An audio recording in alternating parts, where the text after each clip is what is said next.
Hey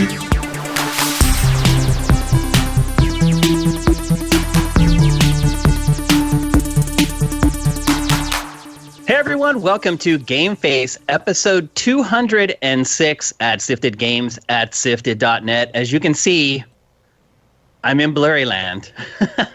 I am at home for this episode. Matt is also at home for this episode. How you hanging in there, Matt? I'm doing all right. I got my own blur. This is Blur. That's pretty sweet. Hey, Matt, mess around with the lights you got back there. Oh, yeah, these are my... I had them on last week just on white, but I can change the color. Yeah, look at the lights back there on his cases. That is freaking sweit. How you hanging in there, Matt, through quarantine? Are you starting to go crazy yet? No more than usual. I mean, it gets weird. Like, this is the longest I've ever gone without seeing another human being. Like, yeah. Other than like passing people on the street that I don't know or whatever. So like that's starting to grind on me because I am something of an extrovert. But I don't know. Yeah, apparently we got 6 more weeks of this, so at least. So better get used to it. Yeah, I will admit it is starting to drive me crazy. I think everyone's at this point. The other thing for us is that we had the shelter in place order far earlier than most everyone else. We've been doing it for like 3 weeks now. My mom, for instance, just got it like a shelter in place last week. So we've already been doing this for a while. And yeah, it started to drive me crazy, man. Like you, I really would like some human interaction. As of right now, the only person that we have back at the mothership is Mitch. What's going on, Mitch? What's it like being in there by yourself for this show? It's weird being here for me anyway. It's weird. I'll admit, I'm not hearing voices to my left, and it's a little strange, but... we're going to make it. I mean, it's been, since we sheltered in place, we kind of been in the studio on our own a lot more often, and it's kind of been getting used to, but doing the show like this is really strange. Just note, hype level, number 1. Already reached level 1. I just saw it. So that is one advantage of me doing the show here is I kind of have like a workstation here where I can see everything. So I can see the rundown of the show. I can see the chat. So some parts of the show I think will be improved, but in all honesty, I'm just glad that the show is up and going at all right now. So yeah, like you guys, we're just kind of staying at home, doing what we can to try to get this over with as quickly as possible. We're going crazy just like you are. But the good news is we're all huge gamers. And my friends who are not gamers have been literally losing their minds. I don't know if you guys saw this or not, but the PlayStation 4 right now is sold out like everywhere because people, once they got into the quarantine, were like, you know what? Maybe I should check out the latest video games. But we're already there. Switch. The Switch is sold out too? It's very hard to find a Switch, a non-light, a regular Switch. Yeah. So the good news is we were well equipped for this. But even at that, I feel like even we are at this point starting to crack up a little bit. But the good news is there's some hot video games coming out. There's some big stories to talk about this week. And we're here to do that for you guys because I feel like shows like this help you kind of get away from the insanity that's going on in the real world right now. So we're going to kick things off with a game we've talked about a ton of times on GameFace, and we're probably going to talk about it a ton of more times, and that is The Last of Us Part 2, this elusive unicorn that it feels like we've been chasing after now for years and years. And it just when it seems like it's within our grasp, it just slips away again. It has been delayed for a second time from its May 29th date to an indefinite date. That is not especially encouraging. The official word from Naughty Dog is that it's a logistics issue. Matt, do you believe that it's a logistics thing, or do you think that they've just run the numbers and maybe the financials of it aren't working out right now? I mean, I think that is the logistics. Yeah. Like, that's the thing is you can't... It's one thing to launch stuff like Final Fantasy VII this week because like the copies are already printed and in the pipeline and everything, but you're not like the factories aren't running necessarily. You can't get mass distribution in time, and frankly, people aren't going to be able to go out to stores and buy it, so you're going to have to push it back. And I know people are there's like, oh, just release it digitally. Yeah, that's not how anything works. So they need those physical sales because, as we talked about before, you're probably creeping up on 50-50 digital physical right now, but you can't cut those that 50% out and expect to make your money back on a game that probably cost $200 million to make. And it's not like just, something wrong with Last of Us, because they also delayed Iron Man VR, the same thing. They did, so, yeah. This is how it's going to work. Like, this is, Sony's job is to make money for themselves, and that's the end of it. Like, they cannot. It's just like how Marvel can't throw out the Black Widow movie on Disney Plus. You can't spend $200 million on something and just give it to somebody. Like, you can't. That's not how any economics works. So yeah, this was expected to me, especially once governors started talking about how, like, okay, probably 2 months, probably May, maybe June, in terms of the lockdown. My guess is we will see Last of Us 2 probably near the end of the summer. So you don't think it's that far away then? Depends on when the lockdown stuff eases up. I mean, who knows? Because you saw that they refunded all pre-orders for the game. Sony did. Mm-hmm. What does that tell you?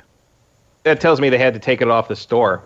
So they no longer have that entry on there, and everybody gets their stuff back, basically. And also tells me that they don't know how many copies they're going to be able to print in terms of the physical pre-orders. Like, they don't know if they can meet that demand anymore, which I think is why the physical pre-orders, including the collector's editions, are being refunded. I mean, who knows how long it'll take some of the factory stuff to spin up again, and if you'll ever even be able to get the collector's edition goodies made. That's not going to be priority by any stretch of the imagination as industry starts to come back to life. I think another big thing is you got to think about is Ghost of Tsushima probably will be pushed back if they're wanting on Last of Us Part 2 to launch before it, like it's intentioned. I don't know about that. If Ghost of Tsushima slips...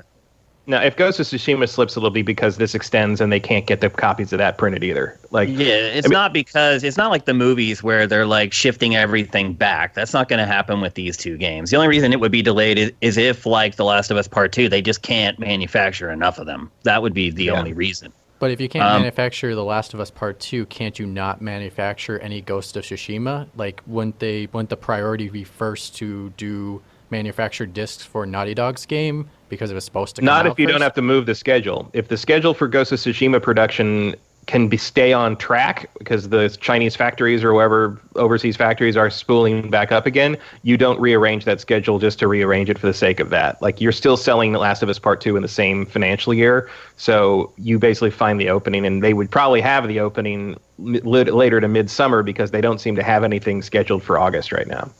Thanks for the bits, Mick Womble, by the way. I see him there in the chat, man. Appreciate it. To me, this really shows just how important the launch window is. I mean, Sony's basically saying that we're not confident that if we don't go all in on day one, we're going to sell enough of this game. They could put it out digitally, but for whatever reason, PlayStation seems to think if you don't do that dual-pronged approach with both the retail and the digital at the same time, that it could somehow be detrimental to the sales of the game. But I don't know if I'm seeing that logic. Do you think that that's true, Matt? Of course it is. Yeah? Like, half the sales of these things, if not more, especially on these mainstream hits, are going to be physical. Things you pick up in Walmart, things you pick up at Best Buy when you see them. I get that, but do you think that sporting coming events, out like they digital have a will problem keep people from buying physical later, though? I think so, yeah.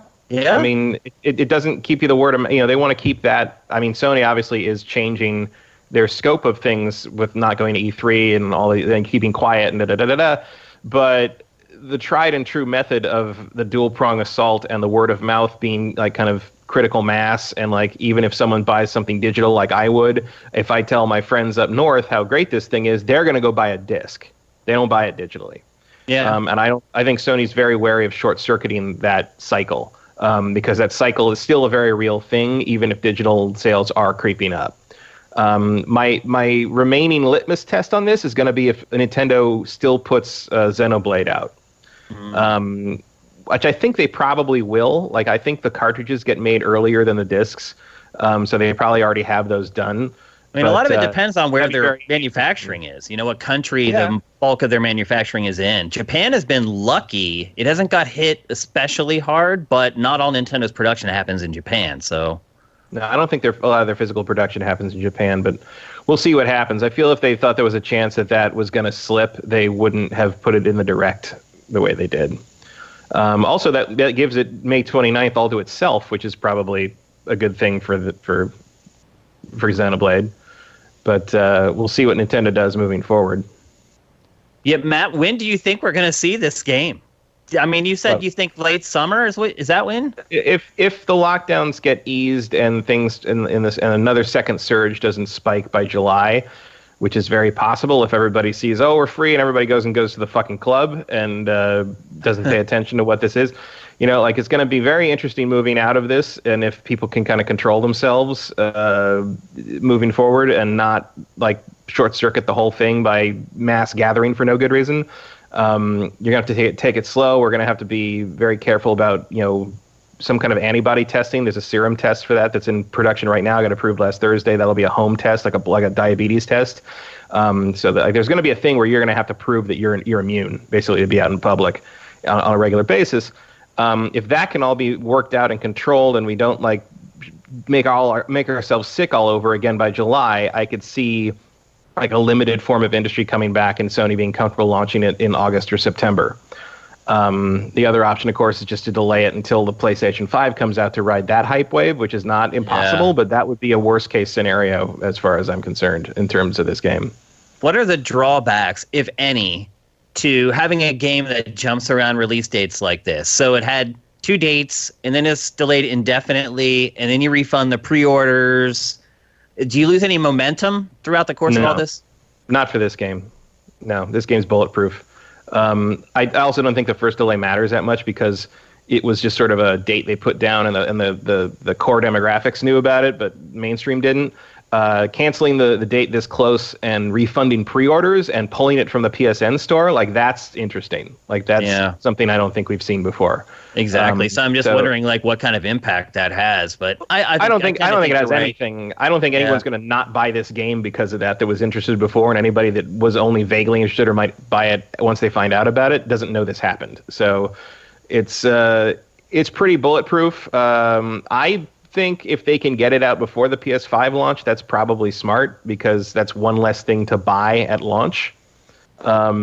I do think there's a chance that what you said happens, though, that they just get to the point where they're like, you know what, let's just wait and we'll just release it for both systems on the same day. They have the time to slap on a PS5 enhanced mode for it, and you can sell it for both, and just it's another thing you can sell the new system on the back of. So not impossible. It could happen.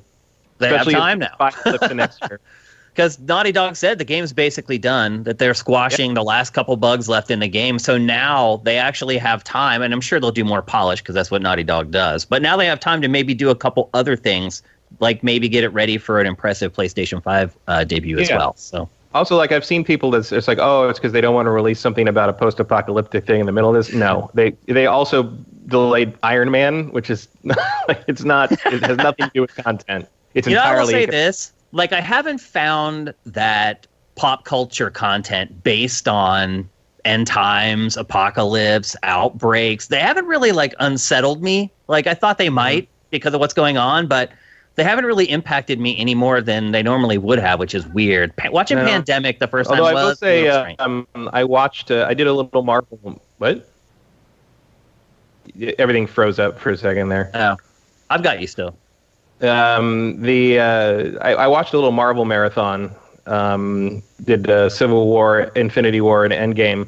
And I will say this: watching Endgame now is a very different situation. There's some very interesting moments in that now that we've kind of gone through this, and but it didn't affect me or anything. But I was different things jump out at me about this now. Yeah, you didn't pick up on it when you watched it back when. Yeah, before all this started. It's just crazy. It's I don't mean to interrupt the conversation, but Sony just posted the PlayStation 5 controller. It did. It's on chat. There's a link there to click on. I already looked at it. Interesting.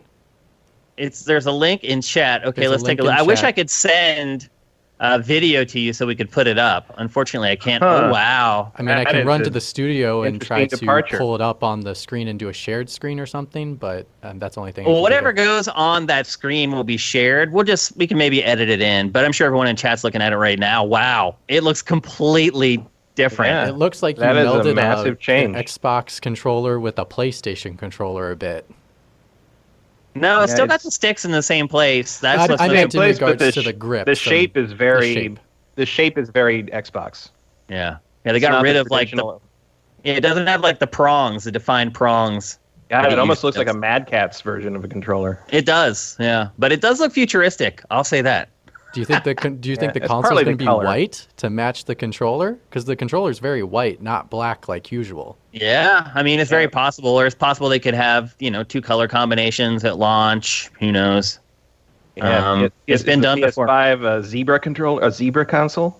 Does it have? Yeah, and this is official. This is a PlayStation blog, so this isn't some kind of phooey. No. Interesting. Huh. Breaking news, this GameFace happens live from home. And it I wish says we could it show it will to you guys. incorporate adaptive triggers into the L2 and R2 buttons with dual sense, so you really feel tension in the action. So Yeah. HD Rumble. And it says that the DualSense works along with the Tempest 3D audio tech, which is what was featured for about a third of the tech presentation for PS5. Yeah. Also a built-in microphone. Yeah.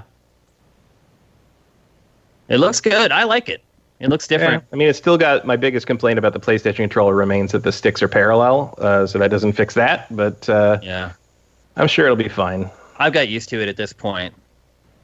So I can use both with equal skill, I think, at this point. But I mean, there you they're go. just never going to change it. That's kind of an iconic thing to them. The final thing I read on here already, it's saying that there is a create button. So they're expanding the share button to offer a create button, which will be new ways of players to create epic gameplay content. So I think this is interesting because if you look at, I follow Cory Barlog on Twitter, and people send him all the time God of War kind of shot cinematically with some sequences of moves that they do, whether that's like Kratos did a slash with the axe and then he did a dodge and then a finisher, and they kind of played with the camera angles to make it cinematic. I wonder if this is kind of response to that to give people more features to give that ability. I think they just renamed it because they're going to add more stuff to it. Honestly.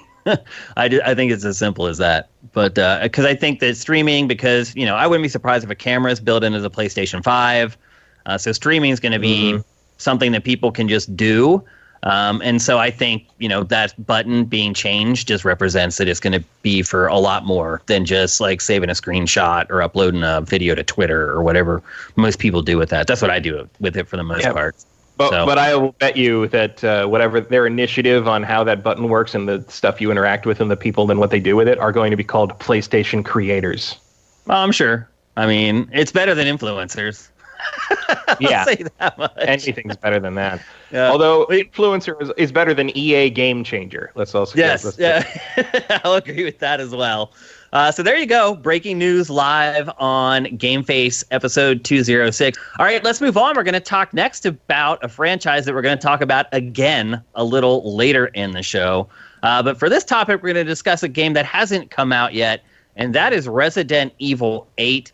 We did talk about it in the show a couple weeks ago when these rumors started bubbling up.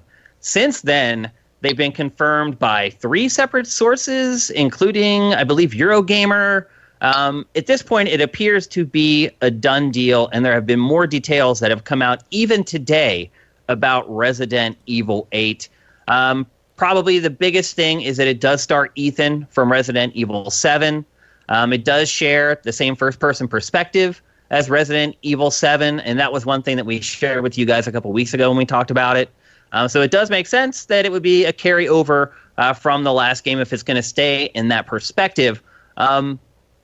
The other thing about it is that the game started out as the next Resident Evil Revelations game. Now, if you guys know that franchise, you know that has kind of been the throwback series. When they want to create new games that are kind of like the old games, they tend to put them into the Revelations imprint.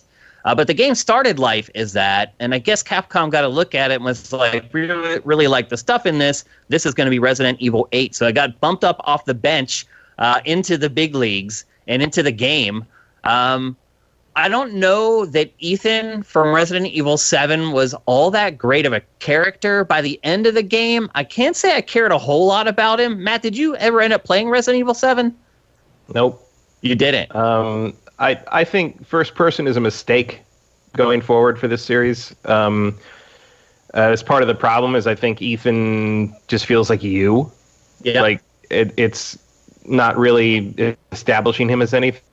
They do show him in cutscenes a good bit in the game. So you do see He him, looks and like you to do me. get Like to know. I wouldn't be able to tell him. Yeah. No, you're right. You're absolutely right. I just don't think it's there.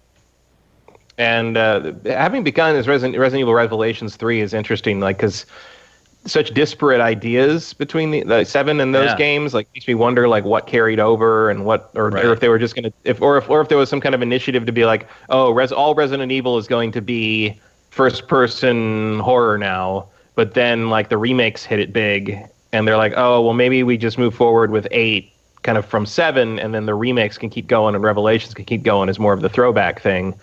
I don't know. Like I've seen Resident Evil 7 like drop to like $19 recently. Like maybe I'll get to it. It's just I don't look. Horror is a hard sell for me anyway. First person horror is harder because I just find first person horror mostly annoying. Like I don't know. Like I can do it at this point, frankly. I mean, but that's true of almost every Resident Evil game now. I'm okay with it being in first person because we're getting plenty of third person Resident Evil games. Now they're eventually going to run out of games to remaster, but they still got a few more left. Yeah. And the Revelations series, they do 1 and 0. Yeah. And the Revelation series, they're still making those. They just took one of those games and made it a mainline game, but they're not going to stop making them. So I feel like we're still going to kind of get our fix of even new games with that sort of old style. I'm okay with them pushing things forward. My big hope for Resident Evil 8 is that it's not developed with VR in mind. I'm okay with the first-person perspective, but I feel like the fact that it was also a VR game held it back technically for people who didn't play it in VR. And I know that engine has been reused, for the remakes, and the remakes look, to me, far better than Resident Evil 7. So the engine has the capability to do it. But just because it was a VR game, it seemed like it wasn't that corners were cut. It just didn't have all the whiz-bang effects that I expect from games in 2020. So I'm okay with first person, but not okay if they're building this first to work on PlayStation VR 2 or any other HMD. I hope that they just make this game to be played in 2D first, and then if they want to adapt it to VR later, that's fine. That's my big concerns. Now, there were a couple other details that came out just this morning about the game. It appears that the game has hallucinations, aka insanity effects like Eternal Darkness. I am surprised that it has taken this long for another game to steal that idea. Really, it hasn't been done since Eternal Darkness. There may be an indie here or there that I just haven't heard about that tries to do something like that. But I thought it was a great feature of Eternal Darkness and something that should have been used in the genre going forward, but wasn't. How do you feel about it, Matt?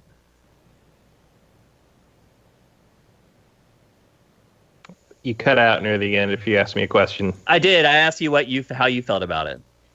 I mean, that's fine. Like I don't know how well any of that's going to work in a first-person game would also be my question. Like one of the reasons the insanity effects worked well in Eternal Darkness is because it was third-person. You could mess with the menus, you can mess with the presentation, you can mess with the HUD, that kind of thing, and the camera angles. Like that was a big deal. So I don't know. I guess like this would just be hallucinations or whatever. I believe one of the Fatal Frames did something like that at some point. Although again, like you say, not exactly what I'd call mainstream.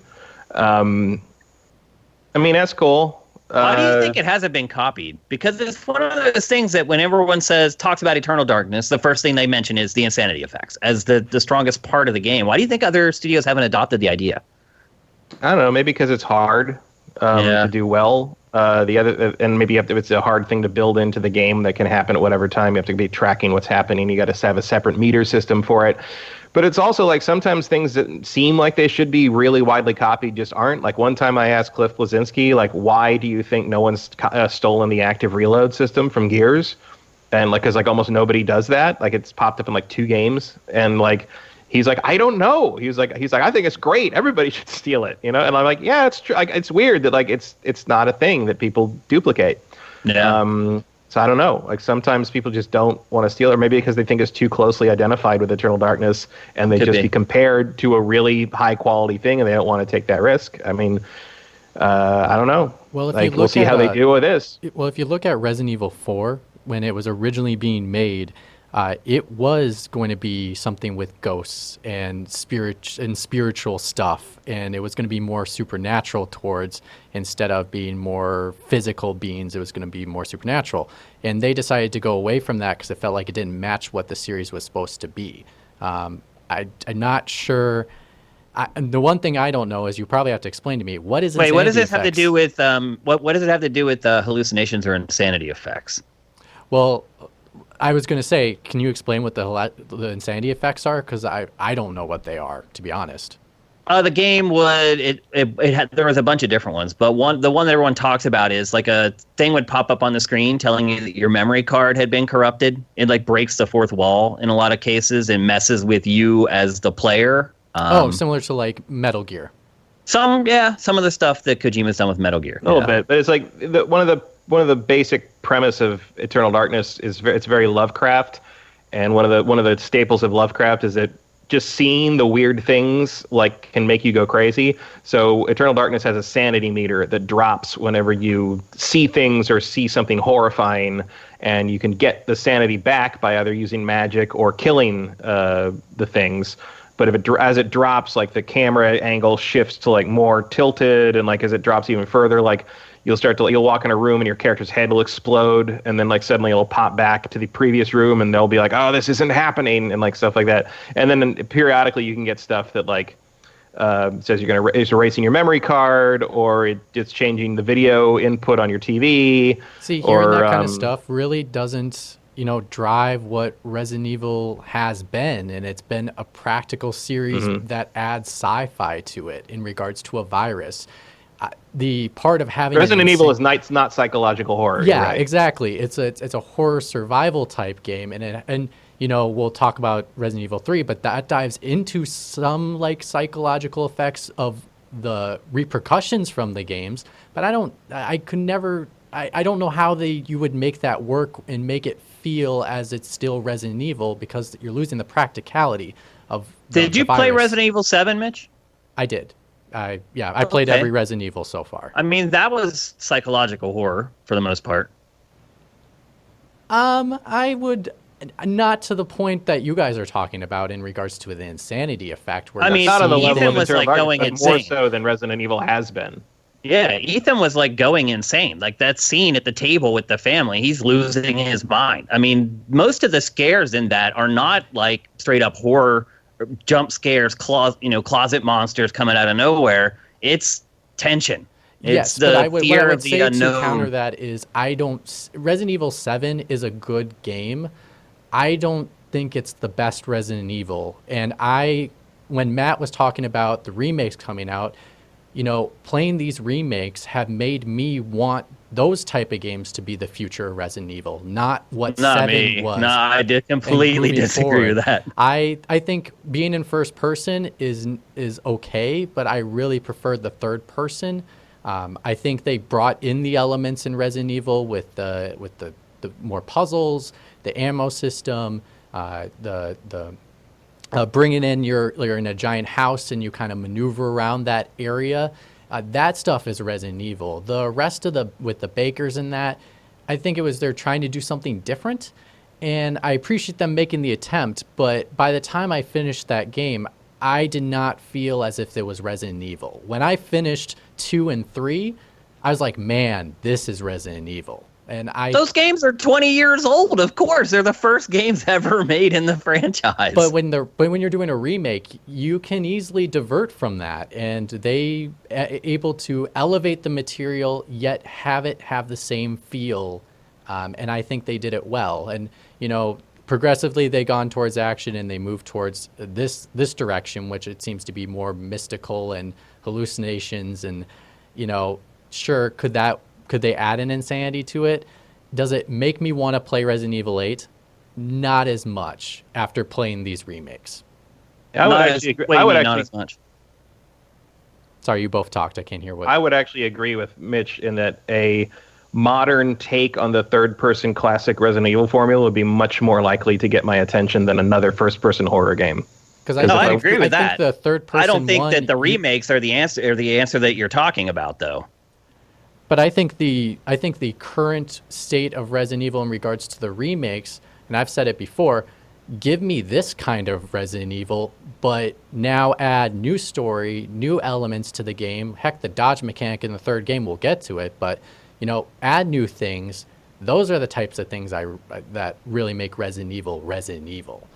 Not this psychological, it's a nice try and a nice attempt, and it was enjoyable. But is it that the direction I would argue Resident Evil 4 No. is also that way, though. I would argue Resident Evil 4 is psychological horror. I wouldn't say it. It's completely. I would say it's completely different. I'd say Resident Evil 4 is more action oriented, but I would not say psychological in any capacity. It's like an action movie in a sense. I don't see a lot of psychological horror in Resident Evil 4.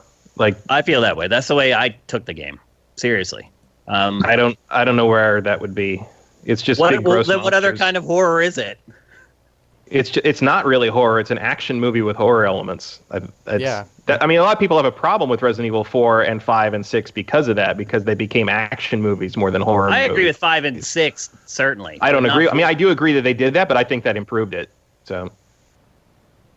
Yep. So here's some other details. Apparently, the new creatures for Resident Evil 8 are based on werewolves.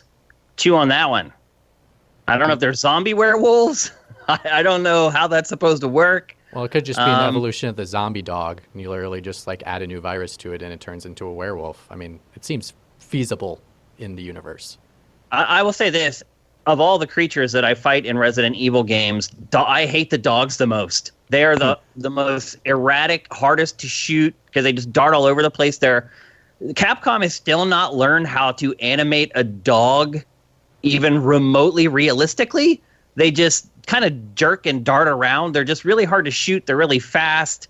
I hate the dogs pretty much in every Resident Evil game. So I hope to God Resident Evil 8 isn't just a kennel that you have to shoot through. I think it would drive me crazy.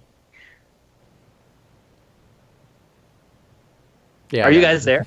Yeah. Sorry, I don't know what to say to that. I mean, the dogs are kind of a staple. They've been in almost every game, and when you start to divert from those things, I think it's nice to maybe evolve that and make it the werewolf be the new dog for Resident Evil, and that would be nice. But I think the dogs are fine. They add a new element to the combat. They make you be on your feet more. They make you use the environment more. And they also do give you opportunities to shoot them because they do pause for a few seconds so you can take a shot before they run into a wall and keep running into the wall because their pathfinding's all jacked up. I mean, but that's a lot of the creatures that's a zombie in as well. Yeah, I mean, all the creatures in Resident Evil have terrible pathfinding issues. I mean, they're not supposed to be smart, so it's not like you want them to have amazing AI. But most of the creatures I kill in Resident Evil because they glitch on something and they're just stuck like on a corner or whatever. Like, especially the dogs, because the way that they move, like the game just doesn't seem to be able to account for it for whatever reason. Because everything else moves so dang slow. Maybe that's part of the problem. But yeah, do werewolves make sense in Resident Evil? Probably not.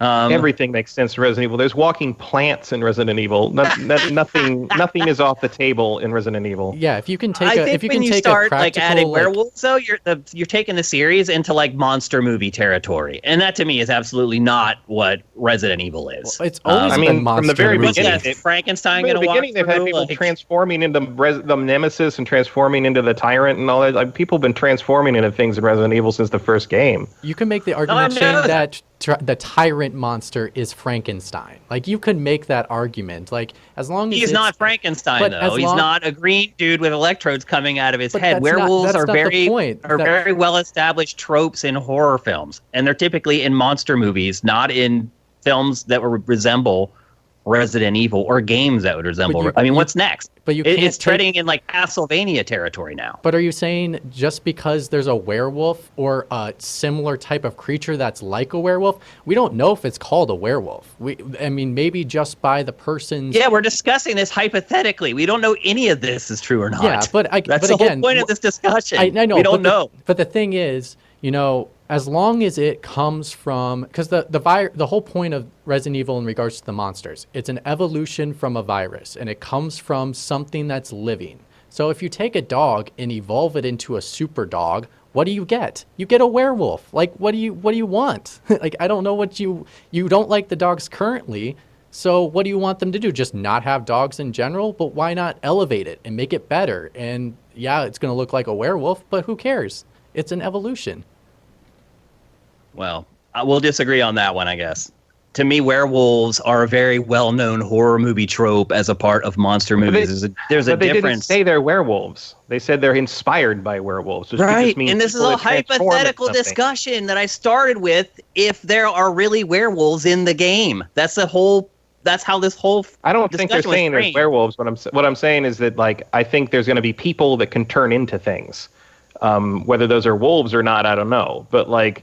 That's probably going to be part. I think that's going to be part of the thing. Is like, are these people you're encountering monsters or not? Like whereas the Resident Evil 7, from what I can gather, you didn't have any friendly NPCs in that really. It was just you in the house with a bunch of crazy people and monsters and stuff. In this, it sounds like maybe there's going to be more interaction with people, and some of those people might turn out to be. Look, we don't know. So that would be my guess. Is like maybe. That would be my guess. Is if you're inspired by werewolves, you're talking about people turning into monsters. It doesn't have to be wolves. It doesn't have to be anything. It could just be everybody turns into tyrants now. Who knows? I mean, the actual statement was creatures based on werewolf. But again, that's irrelevant. The point I was making when I started this discussion is if it is really like kill it with the silver bullet werewolf, that doesn't make sense to me in Resident Evil. That was all I was saying.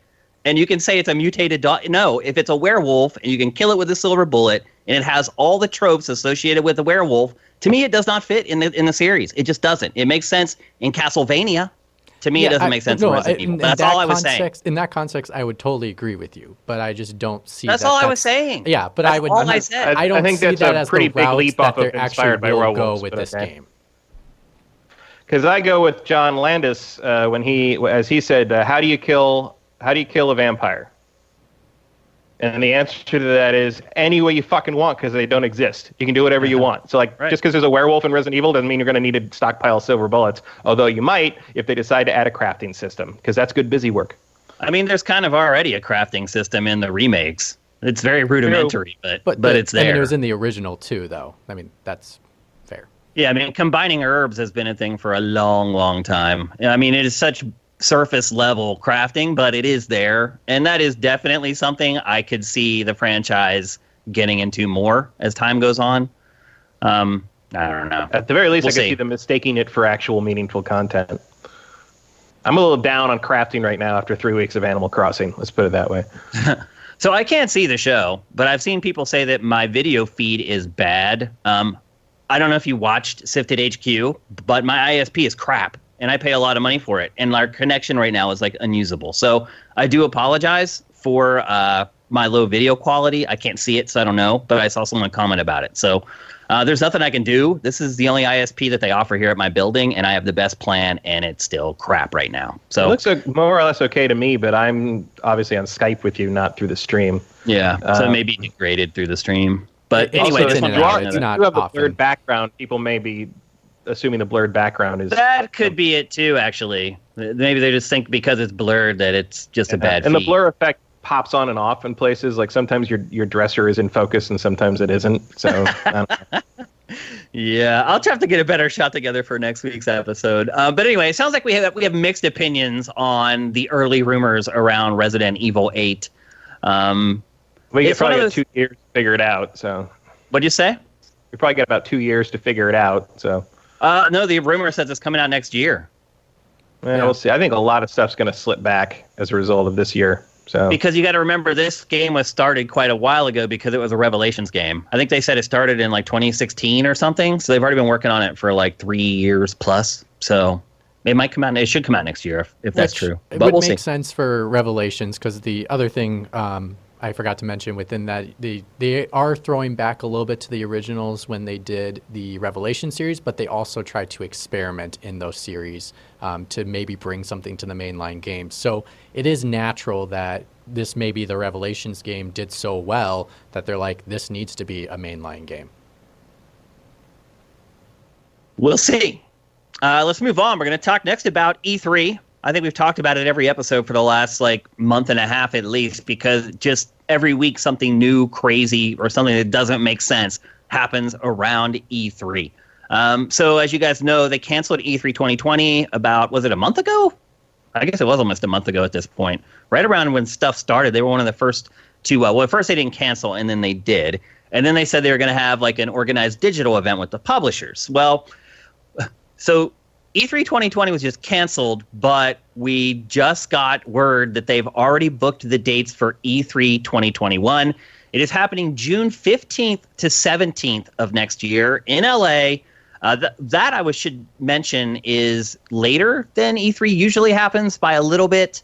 Maybe the dates just didn't fall the way it usually does. But they've already booked the dates for next year's show. They also said, the ESA, that it is continuing forward with the idea that they're going to change the show and make it different in some way. And that's pretty much all they said. Matt, do you think it was smart for the ESA to announce dates for E3 right when we're in the middle of all this right now? Well, I think they somewhat have to, in the sense that, you probably have to book that convention center way out, sure, and just sort of reestablishing that, yes, we're coming back. We're going to take almost a year of full planning for a game development company to be ready for E3 anyway, so to let them know that's happening is probably wise. Did they have to do that publicly? No, but they also want your damn money. Here's my thing. Obviously, tons of conventions and stuff like this are canceled for this year. We should still be asking that question about next year. Yeah. Because we are not going to have a vaccine ready in time for E3 2021. E3 2021, Comic-Con 2021 still might not be happening. We said that when we talked about Gamescom last week. Yeah, it's not. Next year is an X factor still for sure. Yeah. So if I were them, I would definitely be planning for a digital event on top of that, just in case you have a worst case scenario and you have to push this back too. But they kind of have to do this, but just to kind of act like they have confidence in their brand. You know what I mean? Well, funny you should mention the digital event, because 2 days ago, Bethesda announced that it was not going to be a part of the E3 digital event, which I thought was weird. Mm-hmm. I was like, why? You guys usually do big press conferences at E3. You won't even put together some little Nintendo Direct type thing. Well, even because they showed up last year when they had nothing, really. Right. And so today, the ESA announces that it is not having the digital event at all this year. It is off. It is not going to do anything. It said it would help publishers if they decide they want to do their own independent events in any way they could, but that's it. So also consequently this week, IGN announced that it's doing some kind of digital thing in June, and it has started to get publishers on board with that. So far, it looks like some little guys and none of the big boys yet have signed on to IGN's thing, but that's really smart on IGN's part. Step into the void, because as a publication, one of the best things you can do is have a tentpole event. And tentpole events, when I used to work at MTV and Viacom, were our award shows. So the Spike Video Game Awards, the Guys' Choice Awards, the Scream Awards, all that type of stuff. Because you can get sponsors to sign on to that stuff where you make big money. So props to IGN. It should have done this a long time ago. It should have had its own con a long time ago, but it's starting to figure it out now. So IGN looks like it's stepping into the void. Matt, do you ever see a place where IGN doing this year could mean that the ESA won't have the door open for it to do it next year? Probably not that drastic, because what the ESA is going to be after is an event that people come spend money on and attend. That's what they want. They want tickets sold. So I feel like that would not necessarily be something that would cancel out whatever the ESA wants E3 to be. The question just really becomes, can you get a major public convention together that soon after with no vaccine in place? And on top of that, is E3 the thing people would risk themselves to do that for? I saw some people saying controllers. It's the worst place to go. I've seen people were like, oh, I'd go to Comic-Con. I wouldn't go to Comic-Con if you pay. I have gone to Comic-Con when people pay me, but I think about it even harder now. But I wouldn't risk my life for Comic-Con, but people are thinking yeah, I'd go anyway. And it's just okay, well, that's your funeral. But how many or somebody else's. It could be someone else's. Yeah, that's true. And how many people are going to do it for E3 if you think E3 is A, not going to have all the developers and all the publishers that you would expect it to have in the previous years, and B, like it's just not what E3 used to be anymore. Like everyone wants to go to E3. It's like E3, the mecca of video games and stuff. But like, is there a point at which it changes enough that it's no longer that, and it's just another convention? I'll be honest. It's if right E3 now. doesn't happen for 2 years in a row, I don't know if it'll ever come back. I mean, because what's going to happen is after this year, and if it happens again next year, the industry's going to evolve. It's going to figure out a way to fill that void that E3 has left. IGN's already doing it. So if you do that 2 years in a row, people are going to have it figured out. There's going to be no reason to have E3 after that. I mean, it's really... I mean, you had 25 E3s. Maybe it's time to hang it up. Yeah, I mean, it's sitting on a knife's edge right now. Well, I was going to say, for me as a kid, like the E3, one of the most bummer things about me moving here so far was E3 got canceled. Like that was one of the events I was most looking forward to being able to go to as a fan of games. And seeing E3 kind of dwindle the way it has been really uninspiring and loses confidence that, the magic of E3 is no longer there anymore. And it makes me not as excited to go to the event next year. And I think the fact that they can't get their own digital event figured out, that IGN has to swoop up, which I think Square, I mean, they have Square Enix on the IGN stream, and I think that's a pretty big publisher to have. So I think that IGN can swoop up these people, but the ESA can't? Like, what the hell is going on? Well, it's not about that. IGN isn't charging people to be on its show. The ESA charges the publishers a metric ton of money to be a part of E3. I mean, that's what it comes down to. The ESA was almost certainly trying to get, maybe not the amount they've charged for booth space, but they were probably trying to charge the publishers a certain amount to be part of the digital event. And it wouldn't shock me at all if all the publishers just said, go fuck yourself. Yeah, True, we'll pay an editor to cut it had together so for like many $5,000. opportunities this year to fix it. They've had so many chances. They have brought people in to try to fix it. That didn't work out. They all of a sudden had to now cancel the event, and they're going all digital. They still couldn't get it to work out. Like clearly, but you can't blame a pandemic outbreak on the ESA. I mean, they didn't have any control over the show getting canceled this year. I'm not blaming them. I'm saying that they even can't even pivot when they can't even fix an issue when you have to cancel your event. They can't even get people to come together and say, hey, we still want E3. Hey, let's make it happen. Do what it takes to make it happen. And clearly, but I don't think the publishers didn't want it. Bethesda bailed. There's no sign that the publishers wanted to have a big digital event. That's what we made up. What the ESA wants E3 to be is exactly what it needs to not be anymore. So the ESA is probably not capable of organizing something that would benefit them the way they want it to benefit them, but would also be what the publishers and, to some degree, what we want it to be now. They can't evolve without cutting their own supply chain, basically. Yeah, I mean, the problem is they make all their money off of E3. It's like 70% of the money they make in a year. And so they can't just like throw something together for free for publishers. And here's the other part of it. It all trickles down. So if the ESA doesn't have money from E3, then they don't have money to lobby in Washington to make sure that legislation that tries to hamper or suppress or censor video games in some way is struck down. So the publishers get this. This is one thing that the publishers understand, is they need the ESA. They need somebody in Washington lobbying on behalf of the industry. And so I think ultimately most of the publishers will come around, but it's starting to look really dicey. Like I said, it's on like a knife's edge right now. I don't know that E3 could have done anything differently after the outbreak, in all honesty. It canceled the event pretty quickly. And look, I'm no fan of the ESA. I've railed on the ESA countless times on this show. But this is one thing that it did get right, which was canceling E3 way before organizations were canceling stuff. So, the digital event, that's not, why would the ESA even bother with that? And I don't even know that that was ever even really on the table realistically. That was something that like us as consumers and gamers made up. We're like, well, we'll just do an all digital thing. It was like an assumption that was made. No, it was in their announcement. They mentioned it. You're right. They did. But it was on my part, it was an assumption that the publishers were going to participate. And I was wrong.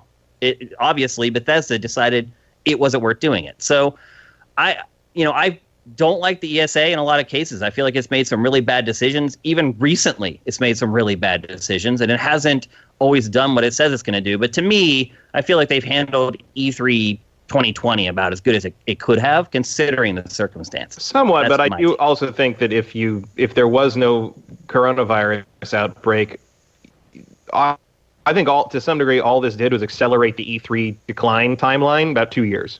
Like, I think we'd be here pretty much the same place in 2022 if this hadn't happened. Yeah, because it needs to make money off the show, and that's just not really going to work anymore. I mean, you can make money off of it, but you can't expect the same amount that you've been making all along. It needs to figure out other ways to fundraise and other ways to generate revenue so it can do its work. Did they ever say what happened to the ticket sales for this year? Did they refund everybody? I did not see anything about that, in all honesty. Neither did I. Because tickets were on sale, you're right. Yeah, I mean, they have to. You can't just steal somebody's money. I mean, Comic-Con is still debating what happens. Comic-Con is definitely not happening, I don't think. But it hasn't officially canceled. It's not officially canceled, and a lot of people, there's a big argument between people that have tickets of like just roll over this year's tickets to next year because nobody wants to go through the. Yeah. Another caveat to this was so we all have a chance to go next year. But again, I think you are not necessarily looking at a sure thing next year either. Yep. Another element that was added to this is that Microsoft also announced today, a lot of big stories broke this morning, that it is basically going all digital until the end of summer 2021. Now, it said for conventions and things like that they would consider them on a case-by-case basis, but it said it's no longer committed to go to every game show like it has been for the last, 2 decades or whatever. You just knew that Microsoft would be at every game event, every Gamescom, everything. And Microsoft has said that it's not going to do that anymore. It still will be at some events, but it's going to look at each one and try to figure out what the opportunity is there before it commits to it. What do you think this signals, Matt?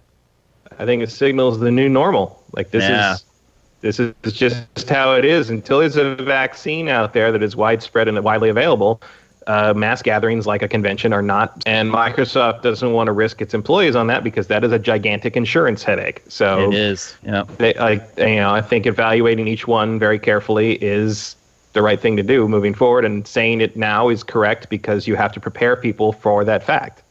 And almost as important as the vaccine to all this is treatment for people who have it.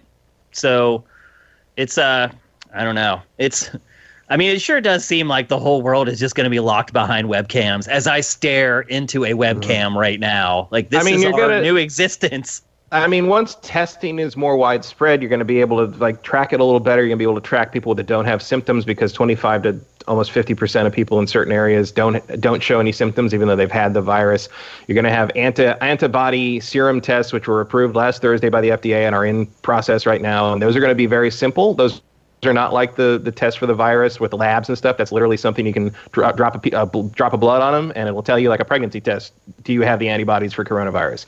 That could be a home test in a lot of cases.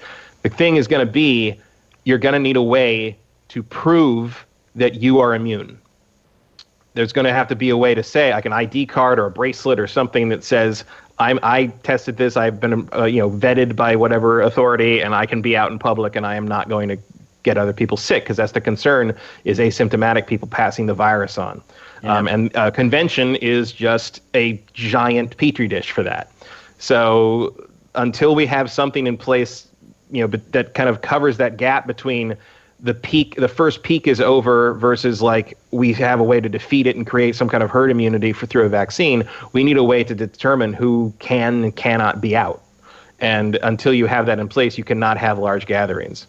That's going to be a problem for concerts. It's going to be a problem for any of that, all that stuff. Tibbs and Bits in chat says, I work in branding for conventions. Most of our clients are planning on moving forward with 2021 events as planned, but there is a lot of uncertainty. So there's someone who works in the convention industry. Yeah, I mean, you have to plan like 2021 is happening right now. You have to plan as though it's happening, but we should be ready for the idea that it might not. So if you had to venture to guess right now, is E3 2021 happening? My guess is it's probably not. Me too. And I don't necessarily just mean because of vaccine concerns. I mean, who wants to go back to that in terms of the publishers? Like, how do you reform that phalanx? Like, I don't know how you get that back off the ground. I mean, like a lot of things in our society, after this is all over, you're never going to look at them the same way again. Mm-hmm. This has made us question so many things about how we work and how we live and how we interact with others, and how you manage an industry, even one as big as the gaming industry. And like I said a couple minutes ago, they're going to figure out how to work around this. And then, like Matt said, what's the point of going back? We've got it sorted now. We have a way to do this without having to give a ton of money to the ESA. So I tend to agree with you, Matt. Like, I really, I would say I would give about a 30% chance of E3 happening next year. Yeah. I mean, if it does, it's going to be some kind of propped up Weekend at Bernie's corpse situation. Yeah. Yeah. If like for an some old reason E4 they can't do a physical event, do you think they will still be able to do a digital event with more I just time? don't think they have any incentive to do that at all. There's no. I don't think that's what ESA wants or needs. I think you're right. No one's going to pay them to do that. No one's going to be like, yeah, here's a bunch of money so we can run our direct on your website. It's not. They can go direct to their customers. Especially because like you're talking about an industry that they all know each other. Everybody talks to each other to some degree. It's pretty simple for the PR companies of all the different major publishers to call each other up on a conference call and be like, okay, let's just all do it the same week. You take this slot, you take this slot, you take this slot, and like so we're not all stepping on each other. And who needs ESA for that? Yep. So there you go. E3 2021. Things are not looking good, despite the fact that the ESA is putting its best face on right now and announcing dates. But I don't know, man. It may be the end of what was once probably the most legendary convention in all of entertainment, not just games. It's pretty crazy to see how quickly it's fallen, but that's where we're at. All right, let's move on. We're going to talk next about Xbox Series X and Phil Spencer.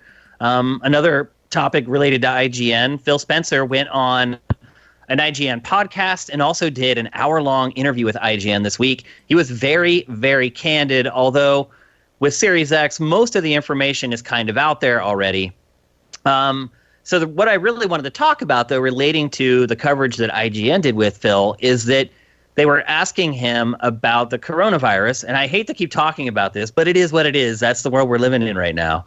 And they were talking to him about it, and they said, do you see any way that the Xbox Series X could be delayed due to the coronavirus? And this question has been asked of him literally once a week ever since it started for like 2 months. And every time he's like, no, we're fine. We're way out ahead of it. Our supply chains are going to be all good. He always said it was no problem. This week, when he talked to IGN, he said that it could be a problem. He said things could change. Matt, does that signal to you that he has some new information that might be changing his mind on this stuff a little bit? No, that signals to me that he and the rest of them are concerned that the economy will not be in the shape they need it to be by November to sell a $500 video game system. So I think they'll be physically ready in time if they wanted to ship them, but I think what he's talking about there is they are going to evaluate as we get closer to the date whether or not it seems wise to think people have that kind of money if the economy is in a spiral at that point, if they're in a recession, if the recession is in full swing, if we're on the edge of a depression, which is possible. I mean, the unemployment numbers are higher than they've ever been in modern times. Like, we just don't know what people are going to have in terms of spending money and disposable income, which, as much as entertainment is a necessity in hard times, a new console is different from a new video game. So I think that's what they're really looking at. And also, like, if it really is still locking down periodically as surges come and go, you might be concerned about distribution pipelines for something, a bulky item like a console. So that could be in the back of their mind. But I think the main thing is, are people going to have the money to spend on this thing in November?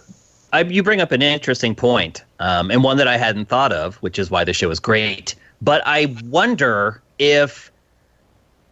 I don't know. Like, I feel like are you just going to delay it indefinitely? It's not like you come out of a recession overnight. Like, this is a process. Mm-hmm. You remember 2007, like, things didn't even really get back to normal until like 2010. So No, it took years, yeah. But I don't think you can push it out of the fiscal year. I think that is too crazy. But you could maybe hope that things get better in the spring. Like, I don't know. Like, it's dicey, huh? or you wait and see what happens after the election.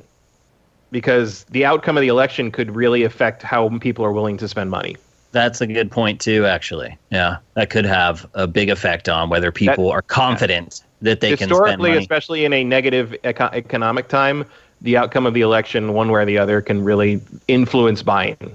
So, do you think Sony pulling Last of Us Part 2 and turning it to indefinitely made Microsoft maybe rethink everything because that game is maybe get pushed back?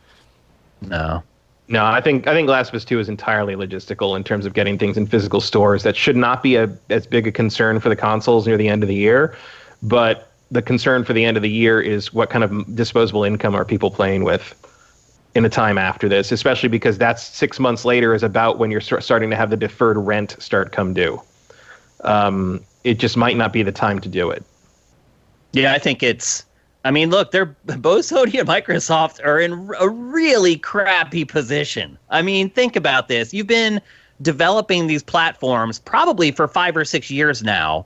You're finally ready to launch those platforms, and we have literally the worst economic conditions we've had since like the 1930s.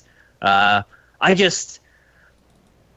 think if it is delayed, I don't think it's because they're trying to avoid the recession, because I don't think that they can. It's not something that even if a president is elected, it could give a little bit of a bump to it, but still it takes a long time for industry to recover, for all the hiring to happen. But I don't think they're looking at that so much as they're looking at consumer willingness. That's something that you can't determine until we get closer in and they do all their research and they get all the polls done and all that. And I think you'll see a decision from Microsoft in late August, early September as to whether they think that moving into that quarter, people are going to be willing to throw $500 at a new game system. You'll have a clearer outcome, a clearer outlook then. And I don't know what the criteria for them will be. Like, I don't know what the level of risk Microsoft is willing to assume for this and to move it or to not move it. I don't know. Like we'll have a clearer picture as we move into fall. And what do you think they should do, Matt? Do you think they should push I have them? no idea. Like, I have no idea what the economic landscape and the consumer buying habits are going to look like in September, and that's when you're going to have to make that choice. I really don't know what this is going to look like. I don't know what it's going to look like in 2 weeks. Like, we are completely uncharted waters here. So I definitely understand why he has decided to start hedging Microsoft's bets on this thing, because it may turn out to be inevitable, and it may turn out to not move at all. But he has to give himself that leeway, because we just do not know what the economic and consumer and retail landscape is going to look like in 6 months. I think they should launch them right when they were planning to. You're going to have so few units available in the launch window anyway. There's more than enough uber rich people to snatch up all those units. It wouldn't even be a problem. I just don't see it getting better anytime soon. And I think delaying them by 3 months or 6 months or even 12 months, I just don't see much of an advantage in it. You may also be looking at a situation where everything's up in the air. You may also be looking at a situation where development on launch titles has slowed to a crawl because that's true of people sick or people having to work from home or getting getting things up. Maybe and that's the big part of it. Maybe Halo Infinite right now, the development of that game is starting to get a little dicey, and Microsoft is like, that's our killer app. We have to have it. You don't know what's going on in terms of development and having to move everything to work from home, and that you don't know how that's affecting milestone schedules and stuff like that. They might just not be ready in terms of software. Who knows? That's true. There's a lot of variables here, and we just don't know what we're going to be looking at in 6 months. Do you think that they would be smart to delay their launch, Matt? If the games aren't going to be in place, like you can't launch without Halo. You can't launch without your anchors. It would be very bad news for them if Sony does still have their stuff in place, of course. But if Halo's not done, if your big key launch titles aren't done, you can't just throw a console out there and hope people are going to buy it because Mahjong and Godzilla are on it, like the Dreamcast did in Japan. Like, that didn't work out too well. Yeah. And I wouldn't say Microsoft is in a much better position than Sega was at that point. So I think you need to launch strong. And if your stuff isn't going to be ready because of the roadblocks that the lockdown and the outbreak put you under, you got to make the hard call. But we'll see. I'm sure they're going to try not to. I'm sure they agree with you and would prefer to launch on time, but that may not be possible. And then the final tidbit that was shared from Phil Spencer with IGN is that, and this may sadden some people to hear this, Scalebound is canceled for good. So those last glimmers of hopes, those dreams that you had of playing Platinum's crazy dragon fighting game, they are dashed. Microsoft owns the IP. Phil Spencer said that, like, there are some conflicting statements because a couple months ago, Platinum said that they would love to revive it, but it's in Microsoft's court. And then Phil Spencer said, this hasn't even been discussed for like forever. So I don't know who's telling the truth, but the bottom line is those statements aren't contradictory to me. Really? Like, no, just because Platinum says they'd like to do it doesn't mean they've said anything to Microsoft. Hell, that Microsoft might have told them never to call them again. Like, we know, don't know.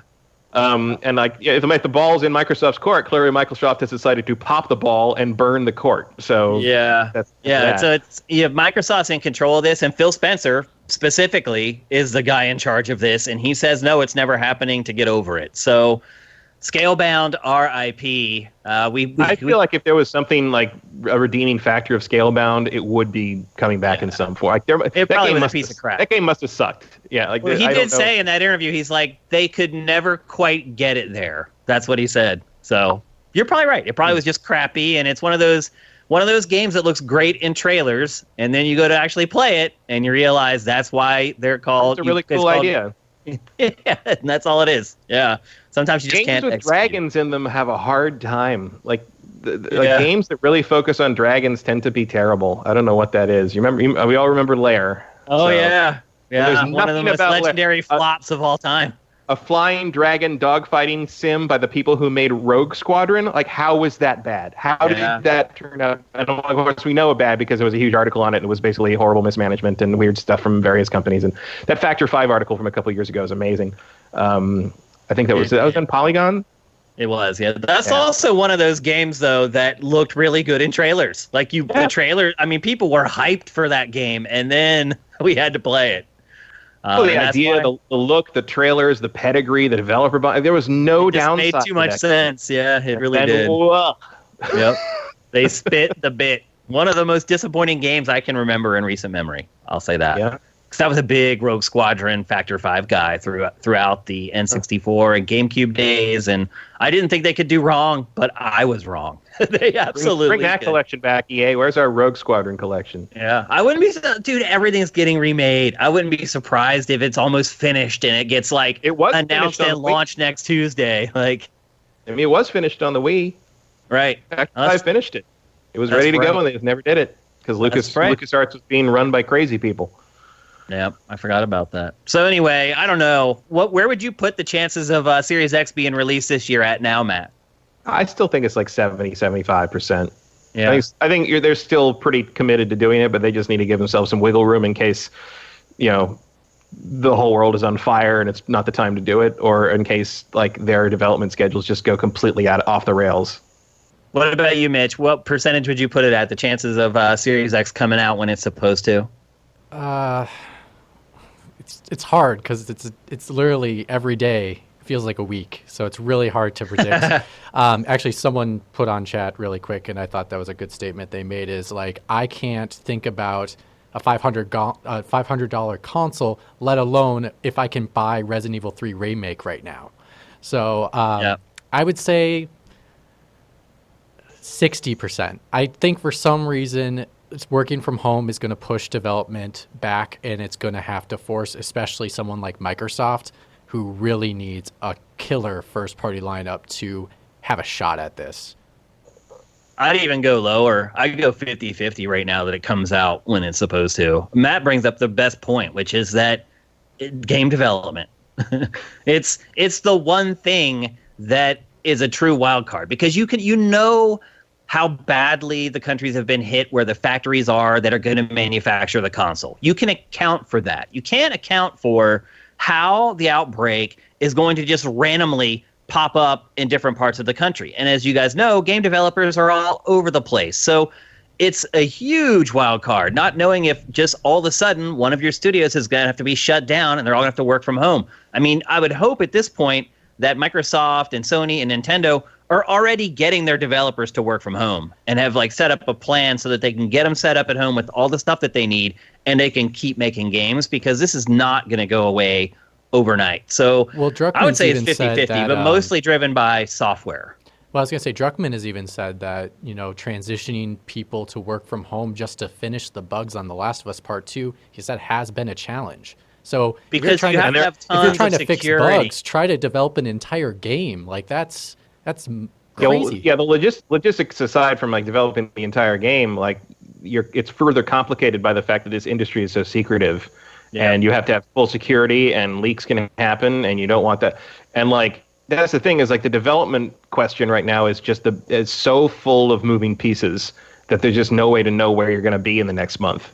So who knows? Like, well, and I think the final thing I was going to say about it is football is doing a draft, and GMs right now are talking more about your ISP, your speed rate on the internet to be able to complete their job than football talk. Mm-hmm. And that's probably what developers are talking about right now is like, do you have fast enough internet that you can be able to send this to somebody so they can edit this or it's more about VPN and security. That's the issue. Well, I mean, that's another thing. The speed is like whatever. You can leave stuff to upload overnight. Like eventually you'll get them the files. But I mean, that is really the big issue more than your ISP speed. It's like making sure assets aren't stolen, making sure your base code isn't stolen, making sure people aren't eavesdropping on emails, they aren't eavesdropping on video meetings that you're all that stuff is the big X factor. Not using Zoom.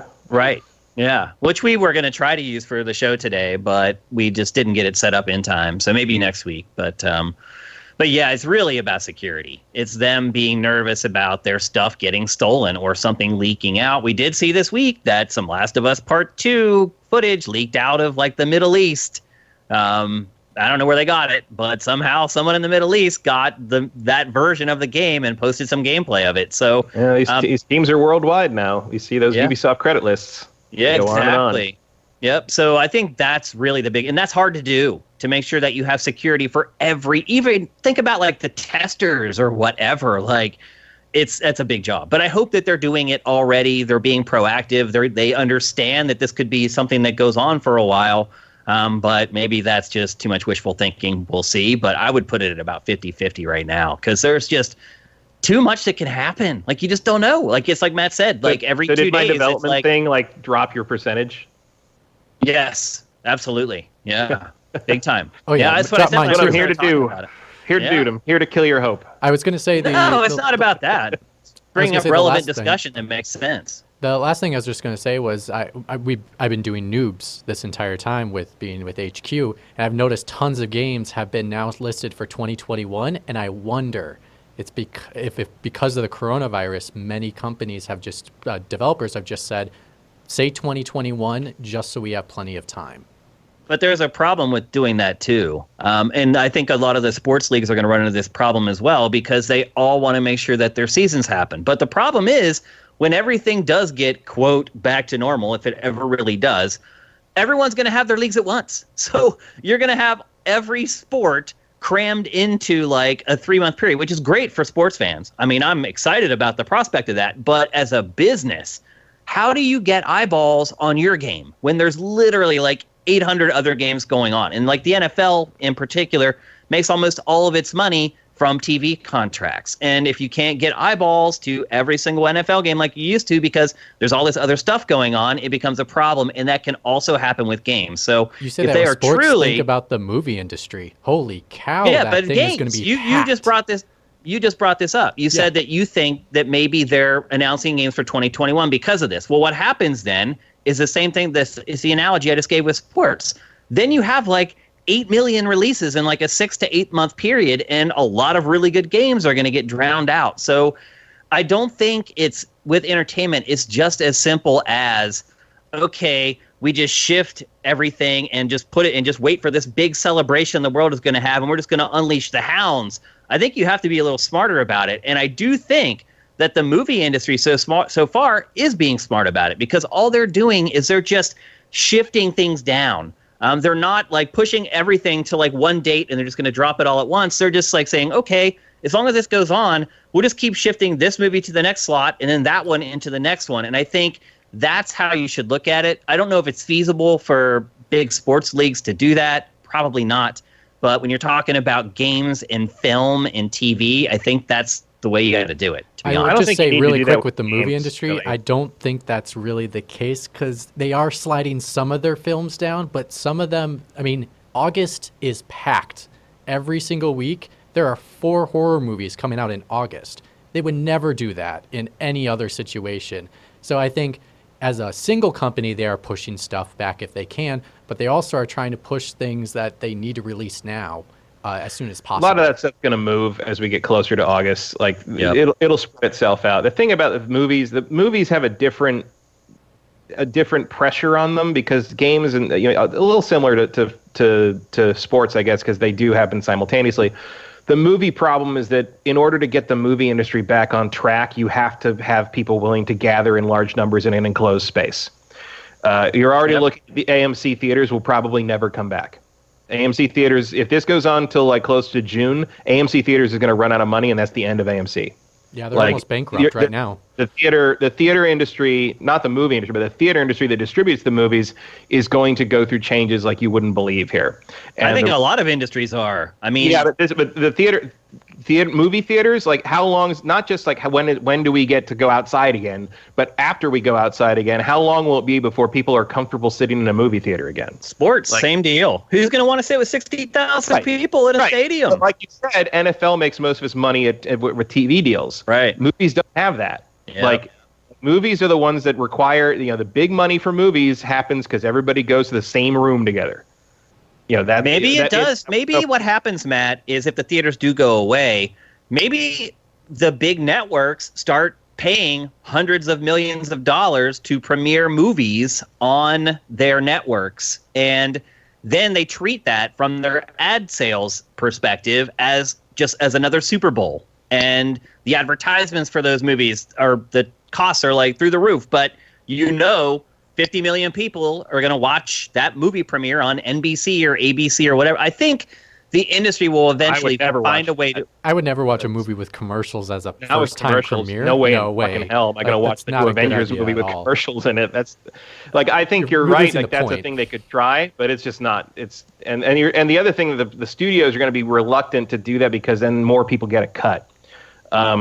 I don't know what the movie distribution situation is going to look like moving forward. Like, you might just have other companies rise to fill the void. Because that's the other thing is like, okay, let's say AMC goes out of business and now they can't pay their lease, and the landlord that owns the theater building or the land that the theater's on, they have to kick them out and evict them because they haven't paid. They can't pay. But do they? Because what also isn't cheap if you're not getting rent anymore? Renovating an entire theater to be something else.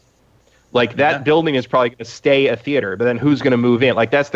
There's all these questions about how that all works that no one knows the answers to yet. I'll just say this: desperation it's going to be really will interesting. Make you it's going to change economics textbooks for the rest of our lives. It's going to be really interesting and disturbing and heartbreaking, I think. Desperation will make options that seem not so great at first seem a lot better. And if the movie industry really gets to a point where all the theaters are closing, I hate to tell you, but I would not be surprised if some of the smaller films do something like this. I would see them go to video on demand before they would do something like that. But but the video on demand company is not going to give them their entire budget for making the film. It won't work that way. They can't generate that much money off of the content. So that's the thing is nobody can afford to give them their entire budget like that. You have to find a new model. But you notice you're only seeing that VOD model with movies that are small. They didn't do that with Black Widow. Right. They did it with smaller movies. They did it with Onward because Onward had already bombed.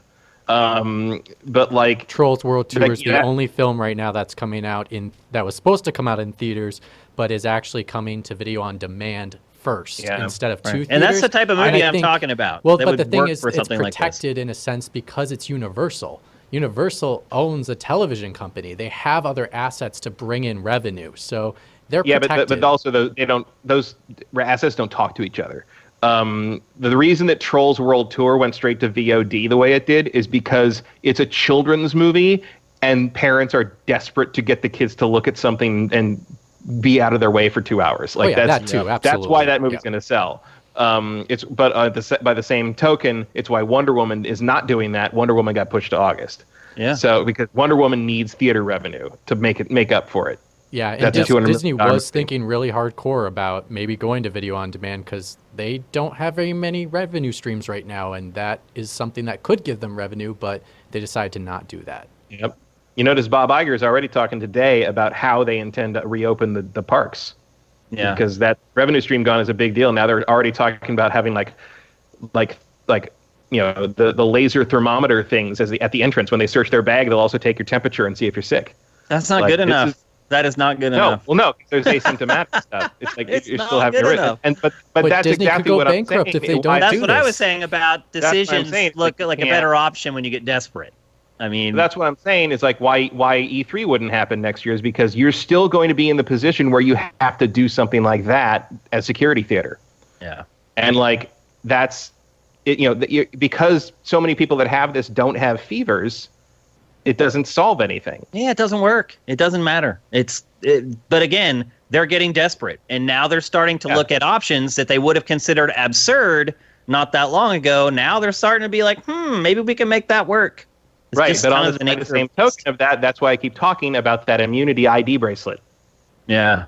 Like why that is going to become a thing, because it's the only way we're getting out of here with any kind of timeliness. You're right. I agree. I think it's a great idea. All right, let's bring it back to games. I know that goes against a lot of like things people believe about freedom and tracking and da-da-da-da-da, but like you've got people, somebody I saw had their mom who's from South Korea, a South Korean citizen, went back to South Korea, and because she was from coming in from a foreign country, they put her in isolation, they put her up in a hotel, they paid for all her meals, they gave her they are way on top of this in a way that we just aren't, but they put an app on her phone that not only tracks her temperature every day through a digital thermometer they gave her, but it tracks where she goes. Yeah. So they know where people are going. And like Americans are going to have a big problem with that.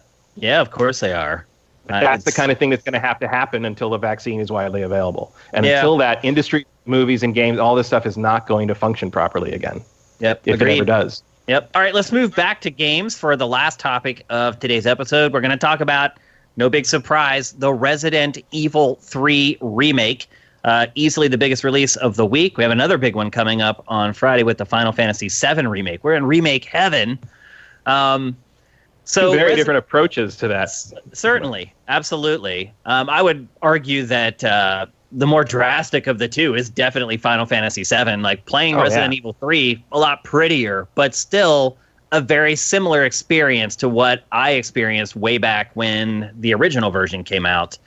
A lot of people don't realize that Resident Evil 3 was released just a year after Resident Evil 2 back in the day. And so it was fast. It was really fast, and therefore a lot of people, it's been kind of one of the redheaded stepchildren of the franchise for a while.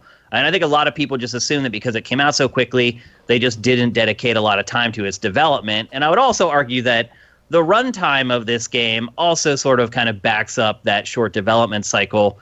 I don't know how long it took you guys, but I finished it, and I'm guessing around 5.5 hours. I should have looked when I finished it, the actual number, but I didn't. But it seemed like I played it for 5 or 6 hours before I finished it. That's about how long the original was. So yeah.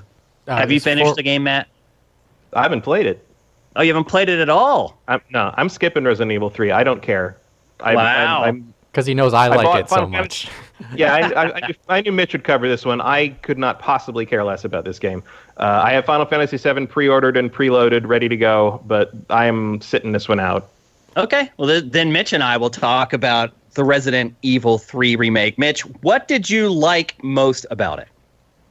I think the thing I liked most about this game is it's a step up in many ways, and it's not in every way. A step up from what? Step up from the last remake, from Resident Evil 2. Yeah, I think this is a step up. I love the dodging. I do not agree with that at all. I love this game. This game is my bread and butter. I was nervous after playing the demo, thinking it was going to be too similar to Resident Evil 2 remake, and after playing this game, I just want to keep playing it. Like, I have played it 3 times. I've done 3 full playthroughs. I was 10 minutes short of an S ranking, and I'm definitely going to go for it.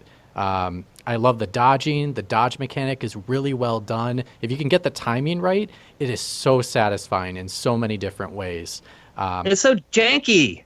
At first, yes, this is the content I'm here for. I would be, I would be the same with you on that at the very beginning of the game. No, it is. It's janky. Like, but you dodge, you have no idea where you're going to end up. You have no idea where the camera is going to end up. It's garbage. It's nice that it's added to gameplay, which is generally kind of crap to begin with. Well, so it's an addition.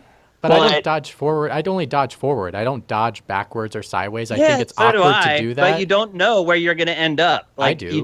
Depending on where the enemy is and how you are in relation to that enemy, you don't know the exact spot your roll is going to finish. You don't. Because it's context sensitive based upon the enemy. Yeah. That's how it works. Yeah, but I mean, part of the game is being strategic in a sense of, and this is why I also like the game, is because compared to RE2, there's more zombies in this one. Zombies are a lot more dangerous in this because they tend to be in tons of herds. And so being very strategic about your movement is really important in this game to be able to survive. So I think the dodge mechanic complements it really, really well. Yeah, in some moments, are you going to think you can dodge and then all of a sudden you get and run right in front of a zombie? Yeah, of course you are, because you should have known the zombie is right there, that it's not the right time to use the dodge mechanic. No.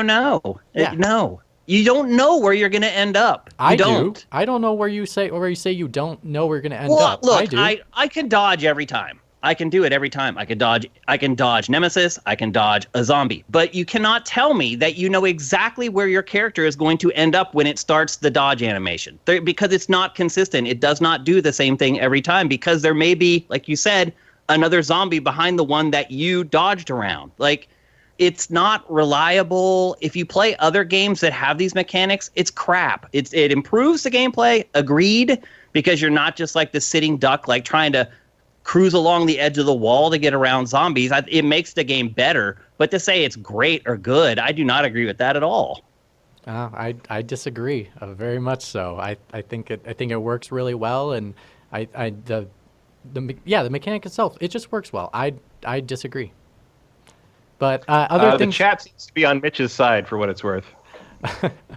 But I would say the other parts I really like about this game, I think the great thing about these remakes is, when we talk about callbacks or references to things, and this game does it well. Something like in the scene we just saw, there's chalk on the ground. There's a scene in Resident Evil 3 where you are running, and it's iconic in my sense because, for once, that was the first time I ever seen the city, and you kind of understand that there's children there and there are lives before that happened. And in this game, you get the same thing. It's not in the exact same spot. It may not be the exact same drawing, but the inspiration from what it was there, and it just takes it and elevates the material. And I absolutely love every bit of it. I think the story is extremely well done. I think Jill and Carlos are much more fleshed out characters. Jill kind of has a little bit of a storyline in herself of dealing with a PTSD from Resident Evil 1 of don't want to be a zombie. Like, she fears becoming a zombie, and that's natural after the experience you went through in the mansion. And so it appears periodically throughout the game, and I think it elevates the character. I love what they did with Nemesis. I think he I didn't want him to be the same thing as Tyrant, because they're two different types of monsters. And I think making him be more of an evolution where he constantly is evolving as a creature, because in the original, he only has like 3 transformations. In this one, he has a bunch. He constantly is changing and transforming, which makes him more menacing every single time, which really pushes pushes how powerful he is. See, I think once he mutates into something that doesn't chase you around, it loses all the tension. I think he's more effective when he's chasing you around hallways, because what they end up doing with him, and I don't want to spoil too much, but what they end up doing with him in the game is every time you have a confrontation with him, it's in like an arena battle. And to me, the tension comes from him in these really tight corridors. Like there was one case where you're in a room and he comes in the room with you and there's a grate on a duct that you have to rip off. And he is literally in this little like tight confined room with like corridors, like chasing you around. You have to find a way to stun him long enough so that you can get that grate off. And it's just terrifying, grabbing a hold of that grate, hoping to God that you stun him long enough to do that. That is where he's good to me. Eventually, they mutate him to a point where he doesn't even really serve that purpose anymore. And he's just like any other video game boss. But yes. But if he was like that, then it's just Mr. X all over again. And having the same thing is I don't want the same thing. Those are two different creatures. They will react differently. I didn't say I wanted the same thing. I said he was a better enemy when he operated in that way. Sure, but I think within the battlefields, that's what it is, and it works. I think it brings in the tension because you constantly know, even though you're having the arena battles, he's always there. He's always showing up. And so it brings that tension to you as the character that you have to keep pressing forward as fast as possible. And I mean, the story's fine. I don't think it's anywhere close to good. If you compare it to films in video game land, it's probably a 6 or a 7 out of 10, something like that. I don't feel like they really developed the characters at all other than Jill. Carlos, you see him like 3 times in the game. He becomes smitten with Jill for like no reason. So they try to force like the romance angle on the two of them, which makes no sense whatsoever. There weren't any plot twists that I didn't see coming.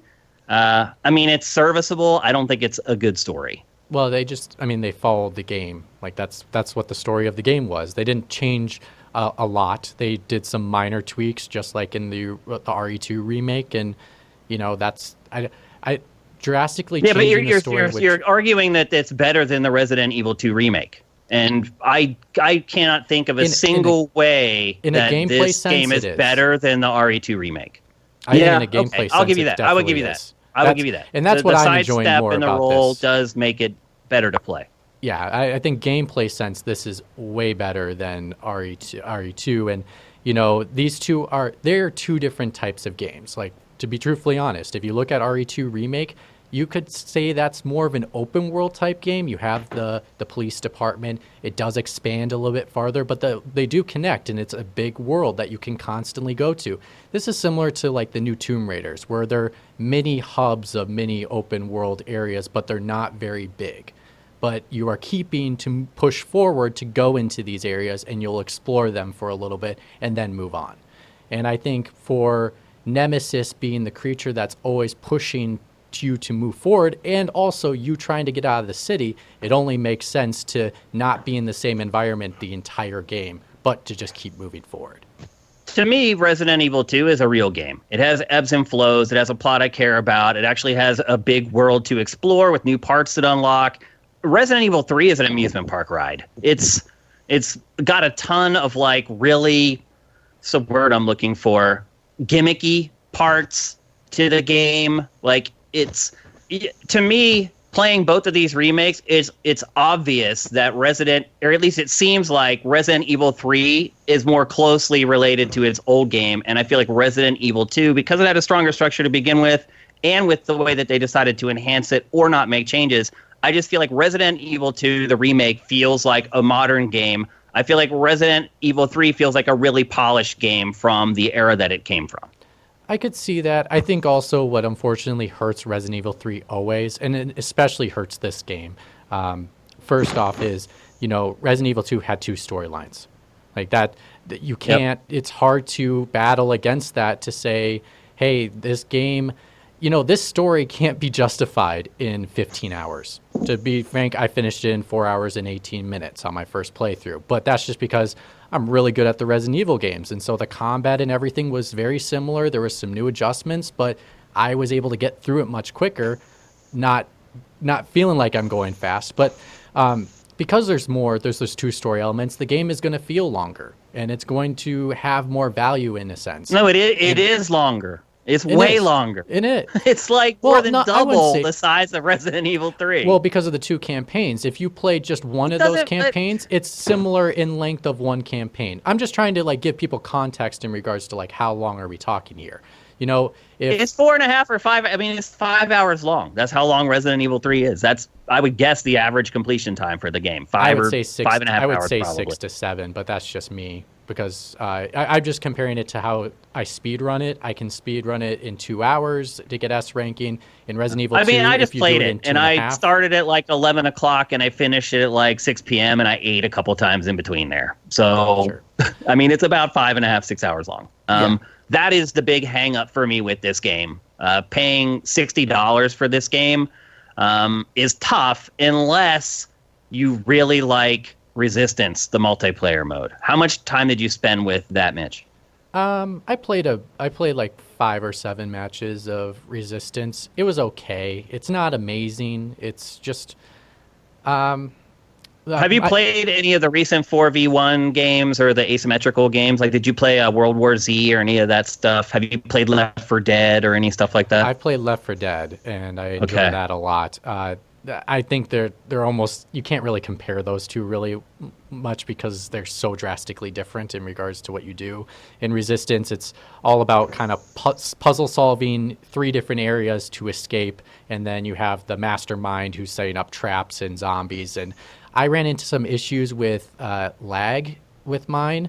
A lot of the times when I was shooting, I think it was probably like 0.2 of a second off where when I shot the gun, it took a little bit extra time for it to hit the face and the face went back. It was I mean, that weird. could just be your connection right now. Yeah, I mean, everyone's connections are crap right now, so I wouldn't hold that against it. No, and I think that's just something you're going to run into if you're playing this game right now with the connections people are having online right now. But I think the balance is okay. It's not amazing. I honestly, it would have been better if they just did a mercenaries mode in RE3. And that's something that should probably, the replayability for this game is really nice in RE3 in a sense as you used to get the mercenaries mode and you would get points that you could spend on things like unlimited ammo, not using a lockpick. This time you can just play the game and then spend those. And you can use those on your speed runs, which actually helps. And they do have extra difficulties, higher difficulties than in RE2 Remake. So there is some replayability just in the base game. But Resistance, it's okay. I mean, look, I'm not going to play the campaign again. I have no interest in playing the campaign again. There's no reason to play the campaign again unless you just want to finish it as fast as you can. There's no incentive to do it at all. There's no areas that you didn't unlock or didn't see. There's no boss fights that you didn't see. There's no extra content that is worth playing through the game again unless you're just trying to beat your best time. However, I have been... Or unless you think it's fun. What'd you say? Or if you unless think it's fun. Or unless you think it's fun. Yeah, I enjoyed...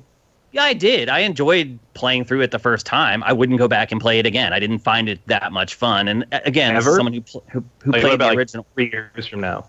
No. Would you ever want to revisit it? Dude, if it gets a week away from the game, no. That'll never happen. Like, the chances of that happening were right after I finished it the first time. And once I fought that, I didn't even have an urge, but if I fought that hour-long urge afterwards, that I beat it, so to speak. But I will say when I finished it, I did have the urge of wanting to play more. Yeah, but Mitch, this is your favorite series. Yeah. No, of course. I mean, you got to admit that you are like the world's, and we probably should have said this from the beginning to set the conversation, that you are like the world's biggest Resident Evil fan. Resident Evil is one of my favorite series, absolutely, yes. You told me it is your favorite series when we first met. Yeah, it's one of my favorites, yeah. I have a couple. So anyway, I do kind of enjoy the multiplayer mode in this, and I would even say I'm pleasantly surprised by it. Now, I am not a gigantic asymmetrical multiplayer guy. I've played them all. I've played Friday the 13th. I've played pretty much all the big ones. I played Hunt Showdown. There's like 5 or 6 like seminal games in that genre right now, and I've played them all. I've never stuck with any of them for a really long time, but I do have a really good frame of reference for these modes and how they work. And I will say this. this game does manage to find a new twist on it, because there is one character who is not in the world physically fighting you, but is basically playing a real-time strategy game with real players in the battlefield. I found playing as a mastermind far more interesting and fun than playing as one of the 4 survivors. But playing as the 4 survivors is also a lot different from most asymmetrical multiplayer games, because, as Mitch mentioned, there are objectives going on all over the place. And it's not just fight to a safe house, get to the safe house, reload on ammo, fight to the next safe house. There's stuff that happens in between sort of those safe zones in the form of mission objectives. Some are stupid, like just fetch quests, but some of them will be like, you need to destroy like 3 of these things that are hidden all over the map. There aren't a lot of maps. I think there's like 4, but there are multiple configurations for each one, and they make a huge difference, because when you look at these maps, you look at them and you think you're going to be able to go wherever you want, but you can't. When you actually get into the maps, there are very delineated pathways that you have to go on. So sometimes you'll be looking and you'll be like, oh, that's right there, and it's 20 feet away, but you really have to go through almost like this spaghetti labyrinthine like path to actually get there. So what it does is it puts you in tough positions where you get trapped in a corner, because the mastermind can spawn crazy enemies. These aren't just like zombies that walk slow. He literally can spawn creatures from like the entire series history, bosses that you fought in the series history. So I found it very different compared to a lot of the other asymmetrical multiplayer games, which is good, because it's becoming a crowded genre and it's harder and harder to do that these days. So I was pretty impressed with that. But again, it comes down to the gameplay. And I didn't particularly like the gameplay in the base Resident Evil 3. Everyone's free to have their own opinions. I'm a gameplay first guy. I still think it sucks.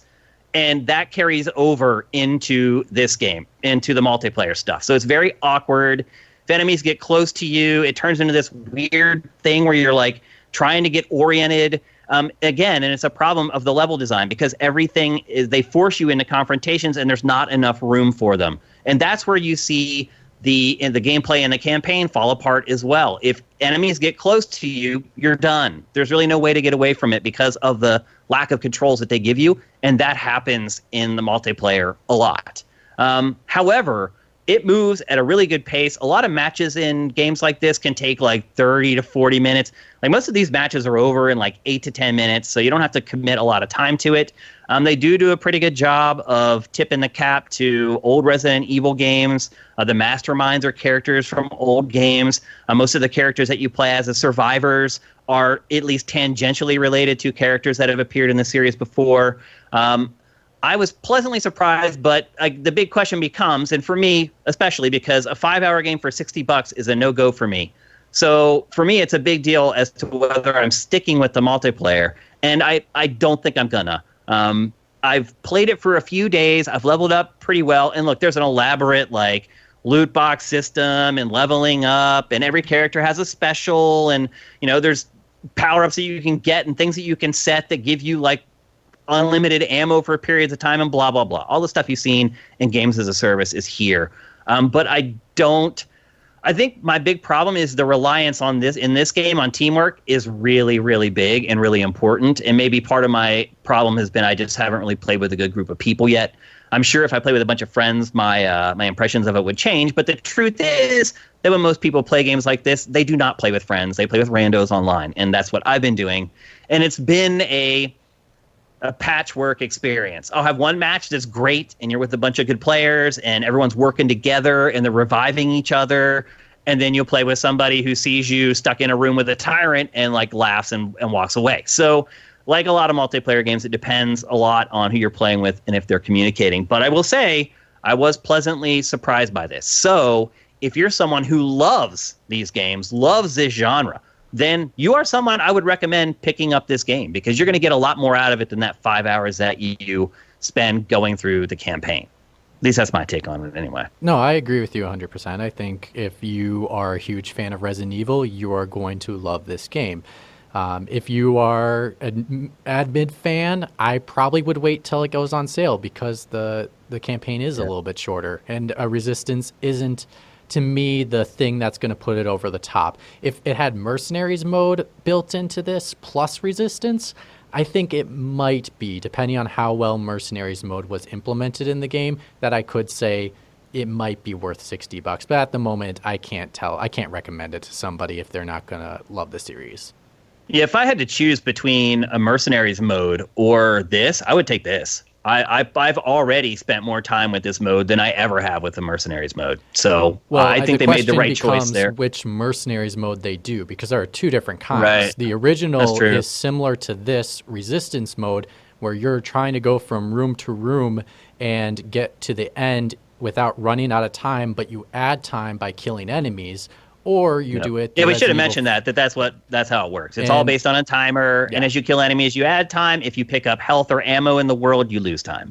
Yeah. Yes, and then in the Resident Evil 4 version, that one's more of an arena brawler in a sense. Just like shoot everything until time runs out. So yeah, I was not a big fan of that at all. I think this game mechanic would probably be better for the original style of running from room to room, especially with the dodge mechanic. It just does it a lot better. But yeah, I would definitely recommend this for people that love Resident Evil. And look, I don't want to say all negative things about the Resident Evil 3 campaign. Like I said, it's like an amusement park ride, and that's for better too. It's not just for worse. I mean, if you like games that just don't let up, and it's just hard and I mean, this game right from the get-go takes off. Like there's no the pacing's intense. The pacing there's like is a 2-minute cutscene, and then it just goes for 5 hours. There's really, and again, this is where I think Resident Evil 2 is the better game, because you do have like the peaks and valleys in Resident Evil 2. It actually affects me as a player in a multitude of ways other than just like my nerves are frayed. And that's what Resident Evil 3 is. It's 5 hours of your nerves being frayed, and then it ends, and you're like, I'm glad I did it, but I don't want to do it again. At least that's how I could see that, but I think for the story they're trying to tell, which is Jill is get out of the city as fast as possible, like this is kind of the way you have to do it. You can't meander around a city all day long trying to find the one exit to get out. You have to keep moving from place to place, and then when you realize the place is going to go boom, you gotta get the hell out of there. So yeah, but that's not what the mission started as. That was what they had first started to do. But like within an hour of into the game, it's not about escaping as quickly as possible anymore. There's all these other things that pop up that you need to address, so you can't leave. Yeah, things go wrong in the process of trying to escape, and other circumstances come into play where you have to, put people in front of yourself in regards to saying their needs need to become my needs, and that's just humanity in general, I think. And I think they do a good job of it.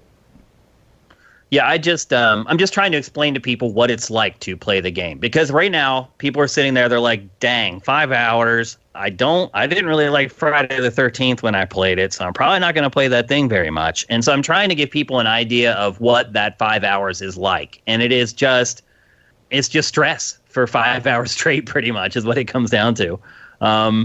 And some people like that, but I just want to make sure that people understand that before they play it. Some people aren't going to like it. Some people, that's exactly what they're looking for in a Resident Evil game. And I just want to make sure we represent it accurately and kind of provide that juxtaposition against the Resident Evil 2 remake so that people know what they're getting into. But I have problems recommending this game for purchase to pretty much anyone unless they're a hardcore asymmetrical multiplayer guy or girl. Wait till it goes on sale. Wait till you can get it like really cheap. Or if you have Redbox, go rent it. This is like the greatest Redbox rental ever. And there are still some out there. I don't know if they're still stocking Redboxes with everything that's going on right now. Maybe not. But if you can find it in a Redbox and you can rent it, to me, that is the perfect way to consume this game. And I do realize a lot of you people are bored out there. Even gamers are bored right now from being trapped inside. So I understand that it's like that old Saturday Night Live skit, lowered expectations. Like you may be cool with stuff now that normally maybe you weren't that cool with. And if that's the case, if you're kind of desperate, then, you need to decide if, that much money per hour of entertainment is worth it to you. Maybe you have a ton of money and you don't give a crap. And if you do have disposable income, you're probably going to buy it anyway. So, but Mitch, you would recommend it for purchase, full price purchase for any Resident Evil fan? Yeah, I'm in the same boat as you. Like if they're a big fan of Resident Evil, definitely want to pick this one up. And if you are not or on the fence, I'd maybe wait till it goes on sale. But it's still something worth picking up eventually. Is I'll say that. Well, yeah, it's definitely worth picking up eventually, and it's definitely worth playing. How much you want to spend on that is going to be up to you. But if someday on down the road you see it kicking around on a sale for like $3, buy it. Like you're going to have fun for a limited amount of time that it lasts. I pretty much guarantee it. All right. Someone said that Redbox no longer does game rentals. Oh, that's right. That's right. I knew that because someone asked Pack a question about it at one point. I should have remembered, but I did not. So yeah, I don't know. It's hard for me to tell you guys to go spend $60 on this. That's where I'll leave it. All right. It's time for Q&A for episode 206. You guys have already been asking questions in here, it looks like. Here's one from Mark Simpson, UK. Is anyone burning out on gaming during this lockdown? Matt, are you burning out? Have you been playing enough to burn out?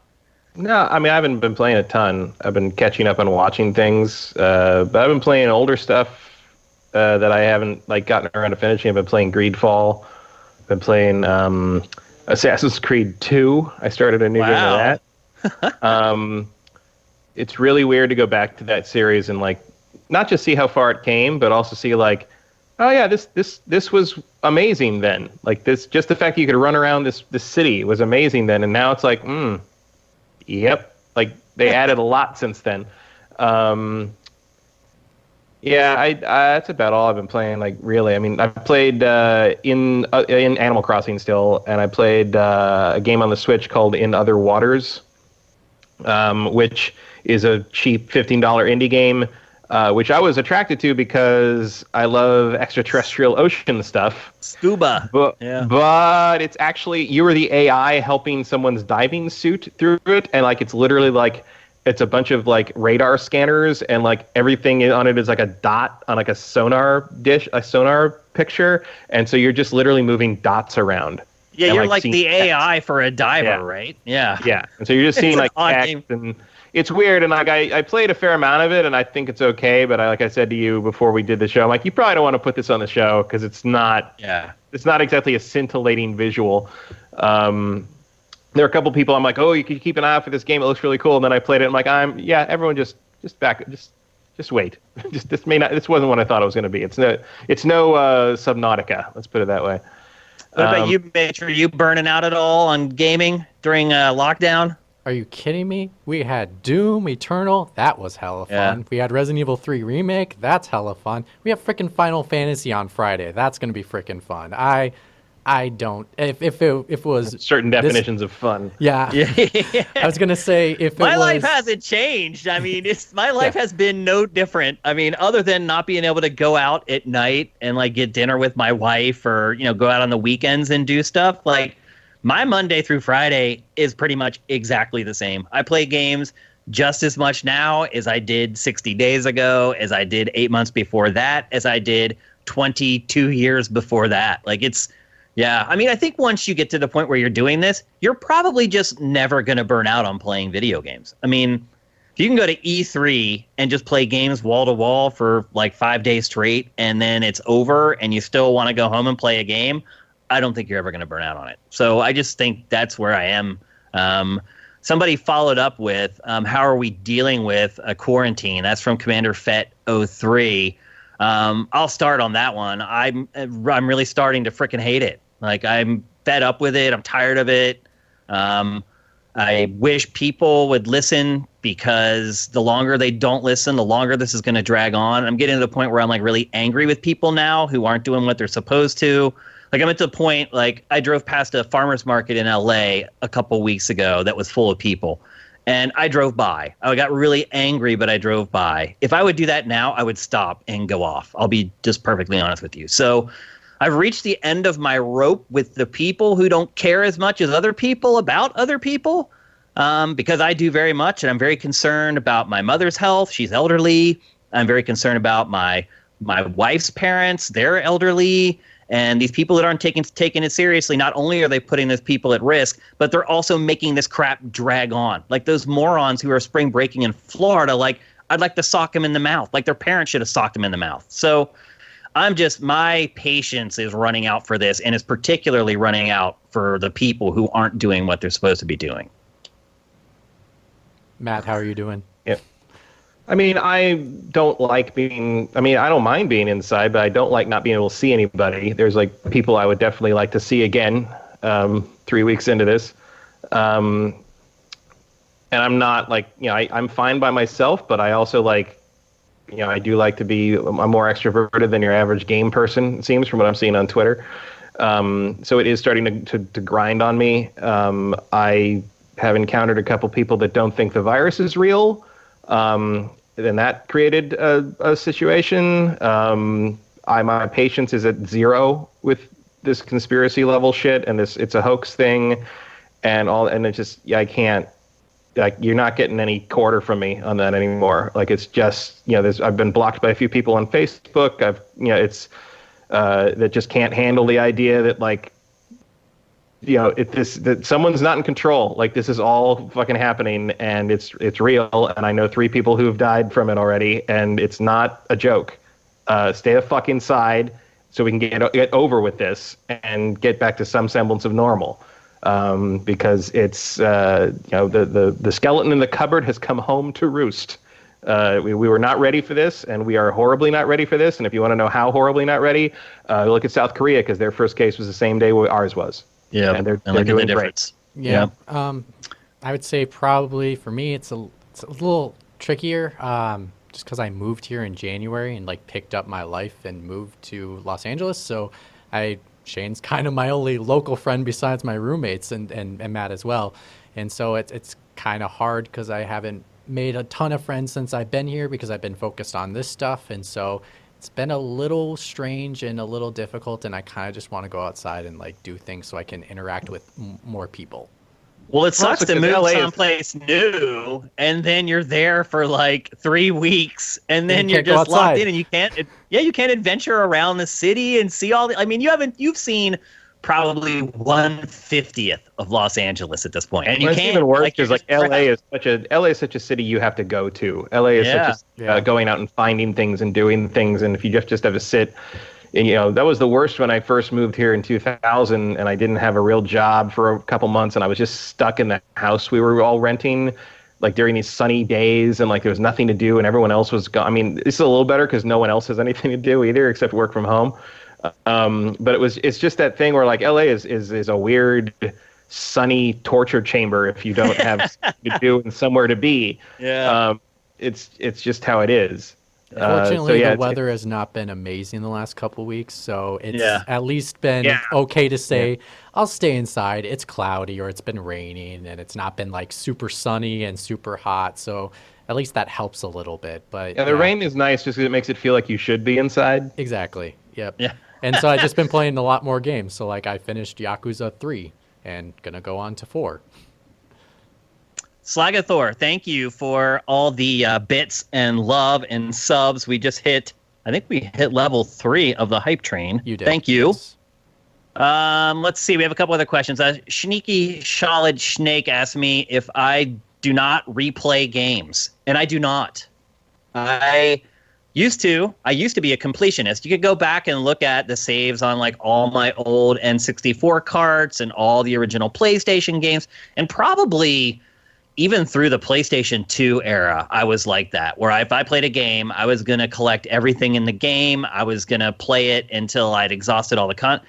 At a certain point, it was just no longer feasible for me to do that, and it would have been stupid for me to do that. I always have to keep playing the next game so I can tell you guys whether you should spend your money on it. So I can't languish on a game or go back and play a game over and over again. It's I just finished RE3. I'll probably play the multiplayer for another day, and here's Final Fantasy VII. I can't. I don't have time to do it. I just can't. So that is one thing I envy people who are just gamers, just players, is that they can choose to play what they want as long as they want to play it, and I just simply can't with what I do. So I play my favorites multiple times. You replay games all the time, Matt. Yeah, I'm honestly getting the itch to replay the Mass Effect trilogy as long as we're stuck here. That's one of my favorite. I played all those games at least three times each, and I'm getting to the point where I'm might be time for 4th trilogy playthrough. Yeah. Hey, Slagathor, he hooked us up with, or hooked our users up with subs. So we're going to answer his question. Do you think the next gen consoles could see a transition to subscription/contract payment plan, similar to cell phone and mobile phones, in order to entice consumer purchases in November 2020. I mean, Xbox is already kind of doing that with Xbox All Access. You give them like 30, 40, 50 bucks a month, and then they give you a console.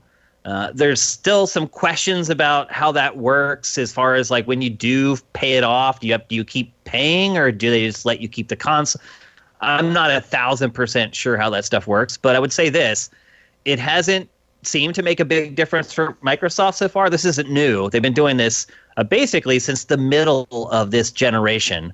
I think they launched it when they launched the Xbox One S, I think is when they launched it, if I remember correctly.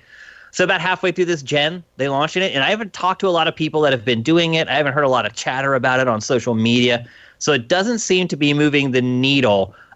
Personally, if I have the money, I pay for a cell phone. I don't go on the payment plan, because the first time I did that, I ended up calculating how much I pay for the cell phone, and it was like 2.5 times its retail cost. So I try to just pay for it up front. I just bite the bullet up front. And I think most people feel that way with consoles too, but maybe someone else has a different perspective. I mean, it's not something I would ever do. Like, you can either afford the luxury item or you can't, for the most part. I think cell phones are an easier sell on that kind of thing because you need one to do daily business and to, you know, live your life in the modern world. Consoles, I don't think, have quite that necessity that would require kind of like getting into a bad deal like that. Although All Access is not like that. All Access is just the cost of the console spread out, like a layaway kind of thing.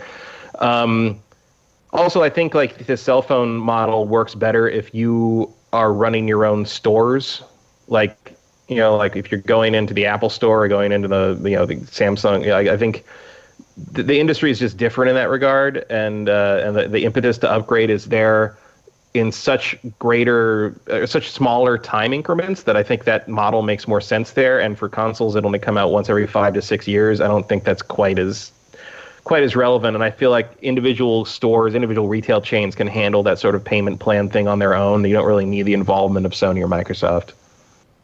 Yeah, I'm in agreement with all you.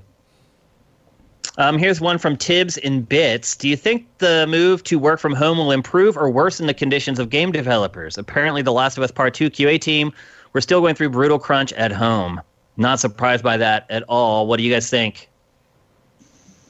Yeah, I don't think this is going to impact that much. I think you're still going to have ridiculous hours, and because you're at home, it's just going to be like, it's like you're on call 24/7, pretty much.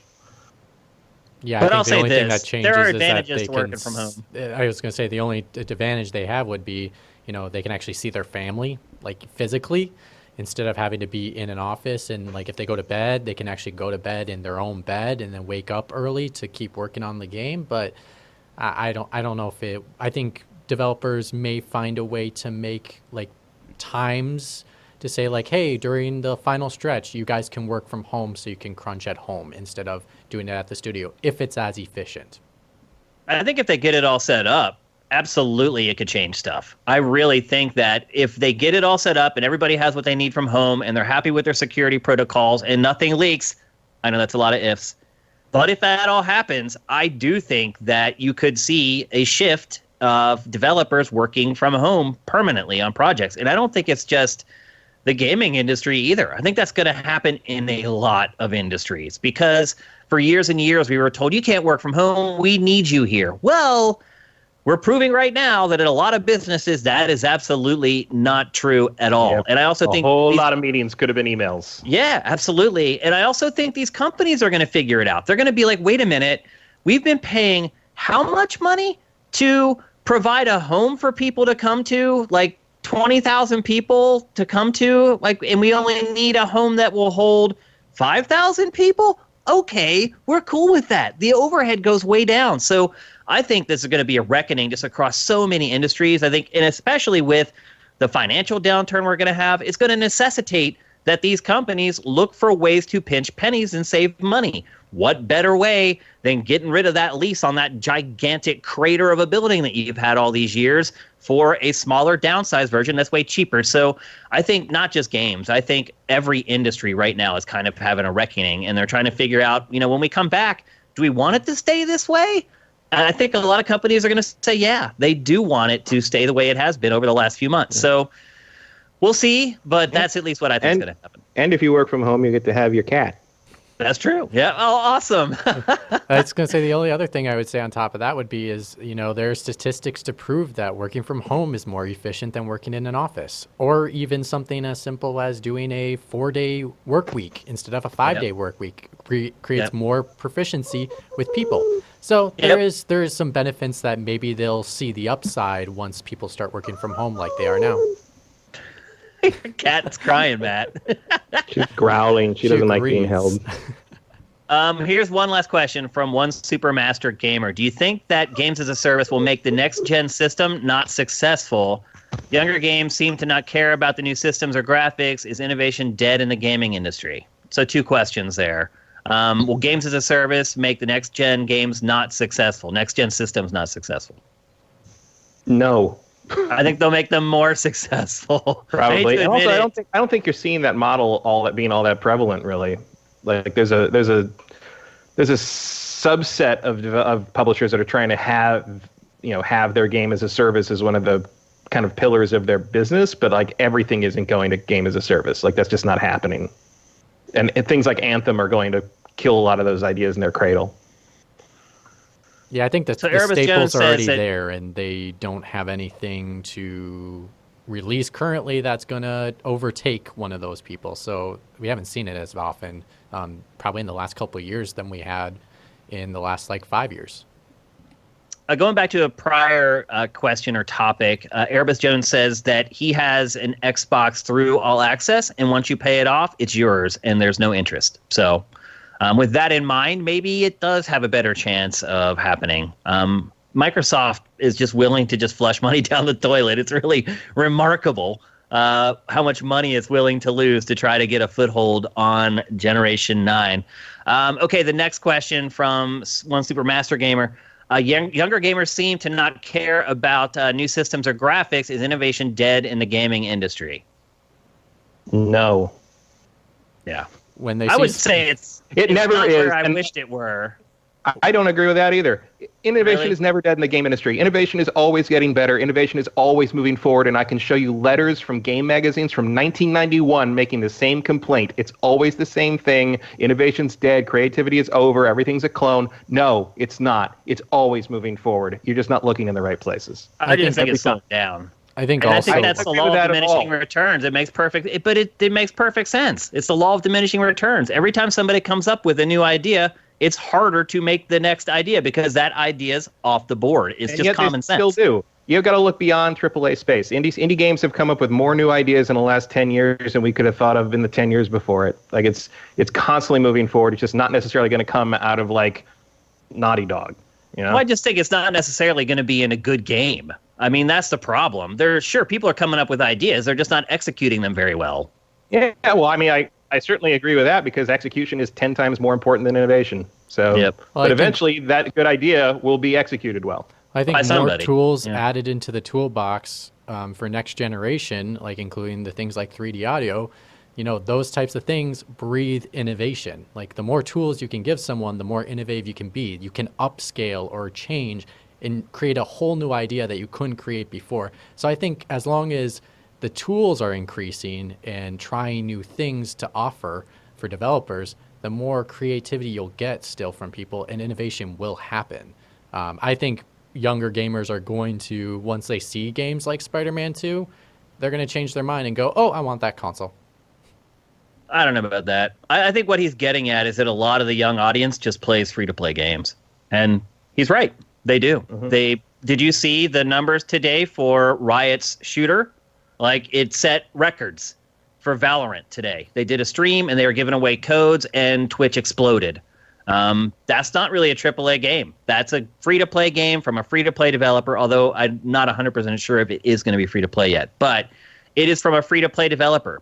People are flocking to games like, anything free-to-play. They're the games that are huge right now. Apex Legends. You just go on and on. The kids are flocking to those games that have gigantic communities, have long unlocked chains where you're constantly unlocking stuff. You're constantly getting flair. You're constantly getting cosmetics. Or have more freeform model like Minecraft or Animal Crossing or something similar. Like, And that's the industry is going to have to adjust to these Gen Z kids that are expecting something different, who are raised on screen time on mobile devices and not normal consoles. Like, you're going to have to shift to that. Like, that's always going to happen. But that happens with every generational turnover, and a lot of times the previous generation thinks the new hotness is a step backwards or a step down. And you even saw that. Again, I'm rereading some of my old game magazines to pass the time. And I found there's a bunch, 91, 92, 93, there's all these letters from people complaining about how Super Mario Brothers has destroyed the creativity of video games. About how Nintendo is going to suck all the creativity out of video. Imagine saying that now about Nintendo. Even as someone who isn't a huge Nintendo fan, like, you gotta sit there and tell me Nintendo isn't creative? That Nintendo didn't move things forward every single time they made a major. You can't see it when you're in the middle of it. And eventually we'll look back and be like, oh, this was such an innovative time, and da da da da da. But like, you can't always see it when it's happening, because it has, like you said, the execution hasn't happened yet. Well, I think the other things that we can't see that have happened that have changed the way younger players look at and consume and play video games is esports.